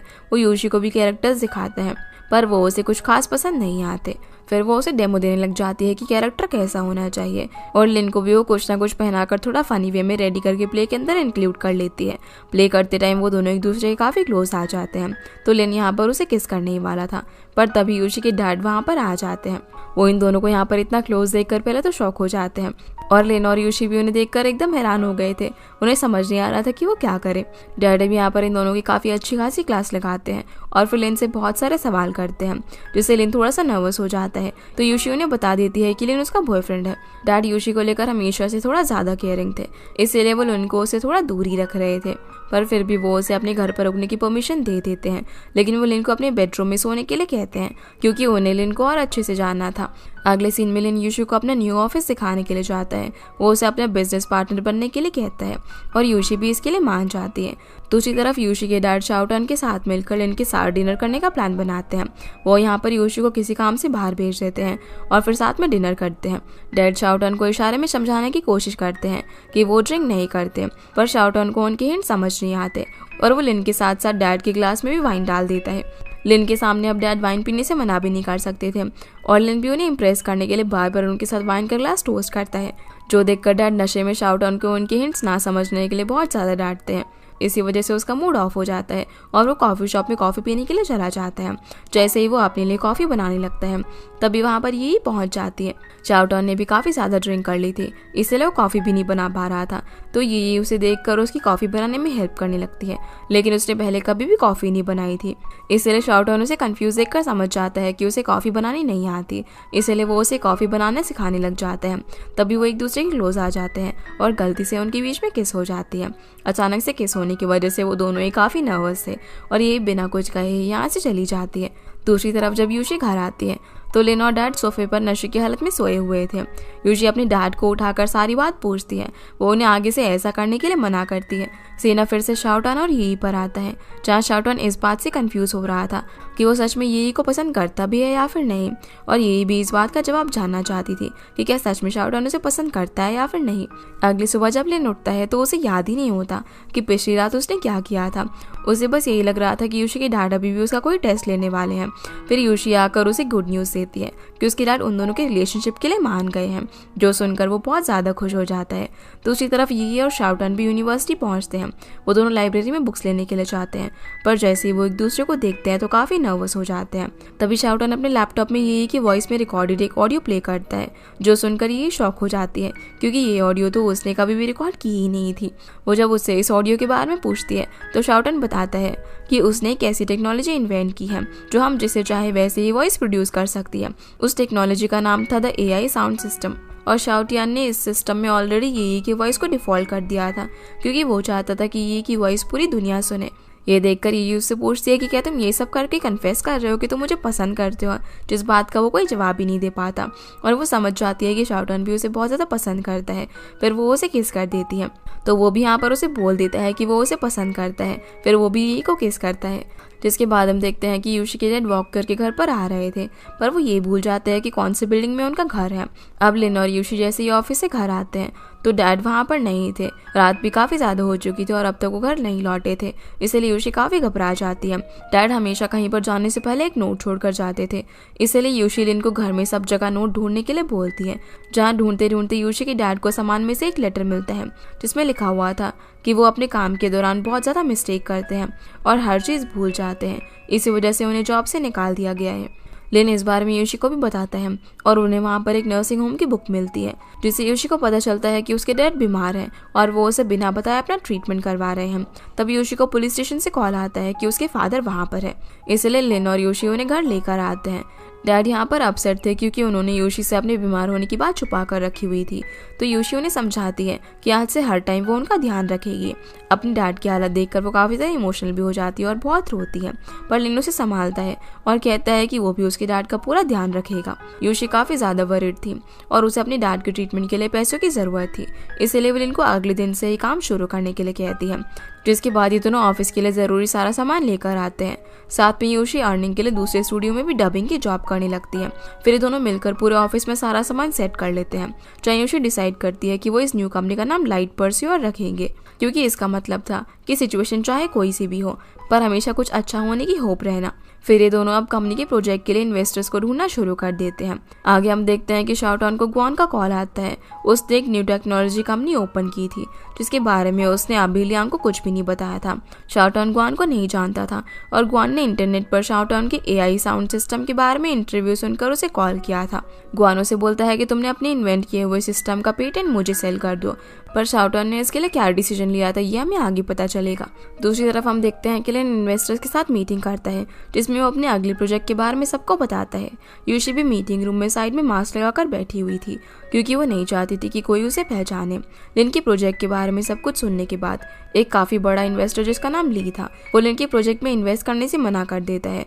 लिन उसे यहाँ पर मनाने की काफी कोशिश करता है पर वो हाँ ही नहीं करता और वहां से जाने लगता है। तब यूशी उसे रोक लेती है और अपना मास्क हटाती है और अब यूशी को देखकर वो प्रोजेक्ट में इन्वेस्ट करने के लिए मान जाता है और उसके साथ आगे के प्रोजेक्ट के लिए भी रेडी हो जाता है। आगे हम देखते हैं कि जुनरान जाओ को अपने भाई से मिलवाता है और इस बार वो जाओ से मिलकर बहुत ज्यादा खुश होता है। जुनरान के भाई ने लाइफ में कभी भी बाइक नहीं चलाई थी तो जाओ से बाइक चलाने सीखने के लिए एनकरेज करती है। दूसरी तरफ ये भी लियांग को बता देती है कि उसने बॉयफ्रेंड बना लिया है और ये सुनकर लियांग उसे फिर से डांटने लगता है क्योंकि उसे लग रहा था कि ये नासमझ है। सीना फिर से लिन पर आता है जहाँ यूशी के डैड उसे खाना बनाना सिखा रहे थे। दोनों की यहाँ पर एक दूसरे से काफ़ी अच्छी बनने लग गई थी। यूशी के डैड लिन को बताते हैं कि वो यूशी के साथ ट्रिप पर जाना चाहते हैं क्योंकि काफ़ी सालों से वो उसके साथ कहीं पर भी ट्रिप पर नहीं गए और जब यूशी छोटी थी तब वो उनके साथ हमेशा ट्रिप पर जाया करती थी। इसके बाद लिन शाओटियान, जुनरान, जाओ और डबिंग टीम के एक मेंबर को अपने ऑफिस में बुलाता है और उन सब के साथ यूशी की डैड के लिए ट्रिप प्लान करता है। तभी जुनरान को कॉल आता है कि उसके भाई का एक्सीडेंट हो गया है। वो अब जल्दी से हॉस्पिटल जाने के लिए निकलता है और जाओ भी उसके साथ जाती है। हॉस्पिटल पहुंचने के बाद जुनरान को पता चलता है कि वो बाइक चलाने की कोशिश कर रहा था, इसी वजह से उसका एक्सीडेंट हो गया। जुनरान का भाई बहुत ज़्यादा डिप्रेस था और अपने डैड की वजह से एक फ्री लाइफ नहीं जी पा रहा था। फैमिली बिजनेस भी अकेले उसे ही संभालना पड़ रहा था। वो ये सारी बातें जुनरान को भी बताता है, जो सब सुनकर उसे काफ़ी बुरा लगता है और वह गिल्टी फील करता है क्योंकि उसे लग रहा था कि उसकी वजह से उसके भाई पर काम का इतना बर्डन पड़ा। अगले सीन में लिन, यूशी और उसके डैड शार्टन और पूरी डबिंग टीम ट्रिप पर जाने के लिए निकलते हैं। दूसरी तरफ जाओ लियांग को अपना रेजिग्नेशन लेटर देती है। असल में जुनरान को अपने भाई की कंडीशन देखकर इतना ज़्यादा गिल्टी फील हुआ कि उसने डबिंग इंडस्ट्री छोड़कर अपना फैमिली बिजनेस संभालने का डिसीजन लिया था और जुनरान के रिज़ाइन करने की वजह से जाओ भी रिज़ाइन करके उसकी फैमिली बिजनेस में हेल्प करना चाहती थी। लियांग उसे रिज़ाइन ना करने के लिए समझाता है और वो उससे अपने बारे में सोचने के लिए कहता है क्योंकि लिन के साथ काम करने से पहले जाओ उसके साथ ही काम किया करती थी, इसलिए लियांग उसे काफ़ी अच्छे से जानता था। उस वक्त जाओ ने ग्वान की वजह से जॉब छोड़ दी थी और आज वो जुनरान की वजह से अपनी जॉब छोड़ रही है। ये सब बोलकर वो उसे उसका रेजिग्नेशन लेटर वापस दे देता है और उसे फिर से अपने डिसीजन के बारे में सोचने के लिए कहता है। सीना फिर से यूशी और बाकी सभी लोगों पर आता है जो सभी लोग ट्रिप में काफ़ी मज़े कर रहे थे। आखिर में यूशी को रियलाइज़ होता है कि उसके डैड ये भी भूल गए हैं कि वो उनकी डॉटर है, जो देखकर वो बहुत ज़्यादा रोती है और लिन उसे संभालता है। असल में डैड की मेमोरी बीच बीच में कुछ टाइम के लिए चली जाती है। अभी तक उनकी डिजीज़ के बारे में डॉक्टर ने भी कुछ क्लियरली नहीं बताया था। ट्रिप पूरी होने के बाद सभी लोग लिन के ऑफिस में बैठे होते हैं। तभी उन्हें इंटरनेट पर फैली हुई एक न्यूज़ के बारे में पता चलता है। न्यूज़ ये थी कि डबिंग इंडस्ट्री को AI साउंड सिस्टम रिप्लेस करने वाला है और इंटरनेट पर इस सिस्टम के इन्वेंटर यानी कि शाओटान की फोटो भी दे रखी थी। शाओटान सबको बताता है कि ये सिस्टम उसने इन्वेंट किया है और उसका पेटेंट किसी और को सेल कर दिया है। उसे ये डील अच्छी लगी थी, इसीलिए उसने ऐसा किया। लेकिन अभी तक उसे इस बात का रियलाइजेशन नहीं था कि उसने कितने ही लोगों की जॉब छीन ली थी। यूशी और बाकी सभी लोगों को उस पर बहुत ज़्यादा गुस्सा आता है, पर शाओटान को अभी भी समझ नहीं आ रहा था कि सब लोग उस पर गुस्सा क्यों कर रहे हैं। तभी लिन को ली का कॉल आता है, जो कि उसके साथ कॉन्ट्रैक्ट कैंसिल कर देता है, क्योंकि अब वो भी उनकी प्रोजेक्ट में इन्वेस्ट करना चाहता था जो कि एआई साउंड सिस्टम का यूज़ करे। इसका ये रीज़न था कि AI sound system dubbing artist के कंपैरिजन में काफ़ी लो कॉस्ट था और उसकी डब करने की स्पीड भी एक इंसान से काफ़ी गुना ज़्यादा थी। अब सभी लोग बहुत ज़्यादा परेशान हो जाते हैं क्योंकि एआई की वजह से उनकी जॉब जा सकती थी। दूसरी तरफ ज़ैंग भी लियांग को डबिंग एक्टर्स की बजाय एआई चूज़ करने के लिए बोलता है और लियांग को ना चाहते हुए भी उसे हाँ बोलना पड़ता है। ज़ैंग के जाने के बाद लियांग गुआन को डांट लगाता है कि उसने ज़ैंग को ये सब सजेस्ट करने से पहले उसे पूछ लेना चाहिए था। गुआन ने उसके सामने अपनी न्यू कंपनी का कार्ड रख देता है। तब लियांग को सारी बात समझ में आ जाती है। फिर वो यहाँ से जॉब छोड़कर चला जाता है और वो सोच रहा था कि एआई साउंड सिस्टम को डबिंग इंडस्ट्री में लाकर वो बहुत ज़्यादा पैसे बनाने वाला है। जिसके बाद यूशी और लिन शाओटान से सारी बात क्लियरली पूछने की कोशिश करते हैं, पर शाओटान ये के आने तक उन्हें कुछ नहीं बताता। ये के आने के बाद शाओटान और यूशी झगड़ते रहते हैं क्योंकि यूशी को लग रहा था कि शाओटान पूरी तरह से गलत है, पर ये शाओटान को अपने साथ बाहर लेकर चली जाती है। वो उसे कहती है कि उसने एआई साउंड सिस्टम बनाकर गलती की है, लेकिन शाओटान बाकी सभी के साथ साथ ये के कहने पर भी खुद को गलत नहीं मानता। उसके हिसाब से उसने एक इन्वेंशन किया था जो कि दुनिया में काफ़ी कुछ चेंजेस ला सकता था और ये टेक्नोलॉजी लोगों के काफ़ी काम भी आ सकती थी। उसे ये भी लग रहा था कि अगर इससे किसी की जॉब गई है तो न्यू जॉब अपॉर्चुनिटी आ भी जाएगी। वो खुद को यहाँ पर बिल्कुल भी गलत नहीं मानता, इसलिए ये उससे गुस्सा हो जाती है और उसे अकेला छोड़कर चली जाती है। जिसके बाद लिन काफ़ी सोचकर यूशी से कहता है कि शाओटान की इसमें कोई भी गलती नहीं है क्योंकि उसने बस साइंस के डेवलपमेंट में अपना कंट्रीब्यूशन दिया है और ये टेक्नोलॉजी लोगों की काफ़ी हेल्प भी करेगी। लिन का यहाँ पर शाओटान को सपोर्ट करना यूशी को सही नहीं लगता, इसीलिए वो उस पर गुस्सा करती है। जिसके बाद यूशी अपने डैड का ध्यान रखने के लिए उनके साथ खड़ी होती है। उसके डैड नीबस के साथ गेम खेल रहे थे, तभी शाओटान और लिन वहाँ पर आ जाते हैं। लिन यूशी को उसके डैड से दूर खड़ा कर देता है और उसे अब जो शाओटान करने वाला था उसे देखने के लिए कहता है। असल में डैड भूल गए थे कि सामने खड़ी लड़की उनकी बेटी यूशी है। शाओटान डैड को उसके फ़ोन में यूशी से कुछ भी करने के लिए कहता है, तो यूशी के डैड पूछते हैं कि क्या उसने खाना खाया। तभी अपने आप ही यूशी की आवाज़ में कोई जवाब देने लगता है, जिससे डैड को लगता है कि यूशी उनसे फ़ोन पर बात कर सकती है। ये देखकर यूशी काफ़ी शॉक रह जाती है और ये सब शाओटान के इन्वेंट किए हुए सिस्टम की वजह से पॉसिबल हुआ था।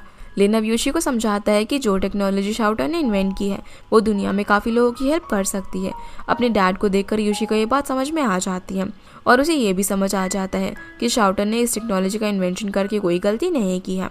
अब लिन और यूशी का ये मोटिव था कि एआई साउंड सिस्टम लोगों के काम तो आए, लेकिन उसका यूज़ डबिंग इंडस्ट्री में ना हो। इसीलिए वो एक कॉन्टेस्ट का अनाउंसमेंट करते हैं जिसमें लोगों के वोट से डिसाइड होने वाला था कि डबिंग इंडस्ट्री में लोग एआई के थ्रू जनरेट की हुई वॉइस को सुनना चाहते हैं या फिर रियल ह्यूमंस की वॉइस को। जो कॉन्टेस्ट गुआन और लिन की कंपनी के बीच होने वाला था। ली एक काफ़ी बड़ा इन्वेस्टर था और उसी ने गुआन के साथ सबसे पहले कॉन्ट्रैक्ट साइन किया था। इसलिए गुआन उसके ऑफिस जाकर उसे अपनी बातों में लाने की कोशिश करता है ताकि डबिंग कॉन्टेस्ट में चाहे जो कुछ भी हो ली उसके साथ ही कॉन्ट्रैक्ट साइन करे, लेकिन वो उसकी बातों में नहीं आता और उसे इतना कहता है कि अगर एआई साउंड सिस्टम सच में अच्छा हुआ तो वो उसके साथ कॉन्ट्रैक्ट साइन जरूर करेगा। अब डबिंग कॉन्टेस्ट की शुरुआत होने से पहले शाओटान यही को मनाने के लिए चाहता है, पर वो उससे अब भी गुस्सा थी। वो उसे एक चिप दिखाकर बोलता है कि इस चिप में वो है जिसकी हेल्प से उसने लिन की आज की स्पीच प्रिपेयर करने में हेल्प की है। ये को यहाँ पर उसकी बात समझ में नहीं आती और वो उसे ये बोलकर चली जाती है कि जब तक लिन कॉन्टेस्ट नहीं जीत जाता वो उसे माफ़ नहीं करेगी। अब डबिंग कॉन्टेस्ट की शुरुआत होती है और इस कॉन्टेस्ट को देखने के लिए ली भी आया हुआ था। लिन, यूशी और बाकी सब लोग भी कॉन्टेस्ट के लिए रेडी थे। पूरा चाइना भी टीवी पर कॉन्टेस्ट देख रहा था और सभी लोग वोट करने के लिए रेडी थे। सबसे पहले स्टेज पर गुआन को परफॉर्म करने के लिए बुलाया जाता है, जहाँ वो अपने साथ एक रोबोट लेकर आया था। वो उस रोबोट से जैसी आवाज़ निकालने के लिए कहता है तो वो यही की आवाज़ में डबिंग करना शुरू कर देता है। इसके बाद सभी लोग वोट करते हैं और 90% वोट्स गुआन के साउंड सिस्टम को मिलते हैं, जिससे गुआन को ये लगता है कि उसकी जीत पक्की है। और अब लिन स्टेज पर जाता है उन लोगों ने कोई परफॉर्मेंस रेडी नहीं की हुई थी। लिन अपनी स्पीच देना शुरू करता है। सबसे पहले वो डबिंग इंडस्ट्री में चाइना से शुरू से लेकर अब तक कैसी ग्रोथ हुई इसके बारे में बात करता है। फिर वो अपनी डबिंग की जर्नी के बारे में सभी लोगों को बताता है ताकि लोगों को रियल ह्यूमन बींग्स का हार्डवर्क और उनकी वॉइस की वैल्यू समझ में आए। इसके बाद वो सभी लोगों को एक वीडियो क्लिप दिखाता है जिसमें शाओटन फिर से एआई साउंड सिस्टम यूज करके यूशी के डैड को यूशी की एआई की वॉइस सुनाने की कोशिश कर रहे थे, पर इस बार डैड पहचान जाते हैं कि ये आवाज उसकी नहीं है। डैड भी अपने नेबर्स के साथ मिलकर कॉन्टेस्ट को लाइव टीवी पर देख रहे थे। इस वीडियो के खत्म होने के बाद लिन सभी लोगों को बताता है कि यूशी के डैड की सिचुएशन से गुजर रहे हैं और उन्हें भूलने की बीमारी होने के बावजूद वो फिजिकली तो यूशी को नहीं पहचान पा रहे, पर उन्हें उसकी वॉइस अभी भी याद है। इस क्लिप के थ्रू लिन सभी का ध्यान इस बात पर लाने की कोशिश करता है कि हर एक वॉइस यूनिक होती है और हर एक वॉइस की अपनी खास मेमोरी भी होती है, जो मेमोरी एआई जनरेटेड वॉइस में नहीं हो सकती है और ना ही उसके अंदर रियल ह्यूमन बीइंग्स के इमोशंस हो सकते हैं। इसीलिए एआई जनरेटेड वॉइस कभी भी रियल ह्यूमन की वॉइस को रिप्लेस नहीं कर सकती। जिसकी स्पीच को सुनकर ली काफ़ी ज़्यादा इंप्रेस हो जाता है और उन्हें भी ह्यूमन बीइंग की वॉइस की वैल्यू समझ में आती है। अब बारी थी ऑडियंस की वोट की। इस बार ऑडियंस अपनी वोट लिन को देती है क्योंकि लोगों को भी समझ आ गया था कि एआई वॉइस और नेचुरल वॉइस में क्या डिफरेंस है। जहाँ लिन और उसकी पूरी टीम बिना कोई परफॉर्मेंस दिए ही ये कॉन्टेस्ट जीत जाती है और यूशी के डैड भी बहुत ज़्यादा खुश होते हैं। कॉन्टेस्ट खत्म होने के बाद ली लिन को आकर कॉन्ग्रेचुलेट करता है और उसकी स्पीच की तारीफ भी करता है। वो अब अपने प्रोजेक्ट में वॉइस एक्टर्स का ही यूज़ करना चाहता था, इसलिए वो फिर से लिन के साथ कॉन्ट्रैक्ट साइन करने का डिसाइड करता है, जो सुनकर ग्वान शॉक रह जाता है। वो ली के पीछे पीछे जाता है और उसे बार बार रिक्वेस्ट करता है कि वो उसके साथ कॉन्ट्रैक्ट कैंसिल ना करे, पर ली उसकी कोई भी बात नहीं सुनता और वहाँ से चला जाता है। ये भी अब यहाँ पर शाओटन को माफ़ कर देती है। फिर लिन, यूशी, लियांग और बाकी सभी लोग खुशी से उछल पड़ते हैं। वो सभी लोग बैठकर एक दूसरे से बात करने लगते हैं, लेकिन तभी लिन देखता है कि जुनरान थोड़ा सा अपसेट था। जुनरान सभी को बताता है कि वो डबिंग इंडस्ट्री छोड़ रहा है क्योंकि अब उसे अपने डैड का बिजनेस संभालना था। सभी लोग उसके जाने से सैड हो जाते हैं और पूरी डबिंग टीम उससे अलग होते टाइम रोने लग जाती है। जुनरान भी काफ़ी इमोशनल था। जिसके बाद लिन, यूशी और उसके डैड रिवर में फिशिंग करने के लिए जाते हैं। डैड अब यहाँ पर लिन को काफ़ी ज़्यादा पसंद करने लग गए थे। उन्हें पता लग गया था कि लिन यूशी के लिए सही लड़का है और वो उससे बहुत प्यार भी करता है। जब डैड लिन की तारीफ करते हैं तभी लिन एंगेजमेंट रिंग निकाल कर यूशी को यहाँ पर प्रपोज कर देता है। डैड भी उन्हें यहाँ पर शादी करने की परमिशन दे देते हैं और लिन यूशी को रिंग पहनाता है, जो देखकर वो काफ़ी ज़्यादा खुश होती है। अब हम कुछ टाइम बाद का सीन देखते हैं जहाँ पर बेस्ट वॉइस एक्टर का अनाउंसमेंट होने वाला था और इस लिस्ट में यूशी का नाम भी नॉमिनेटेड था। तभी विनर अनाउंस होता है, जो कि और कोई नहीं बल्कि यूशी थी। यूशी का अवार्ड देने के लिए लिन को ही इन्वाइट किया गया था। अवार्ड देकर लिन उसे हक कर लेता है।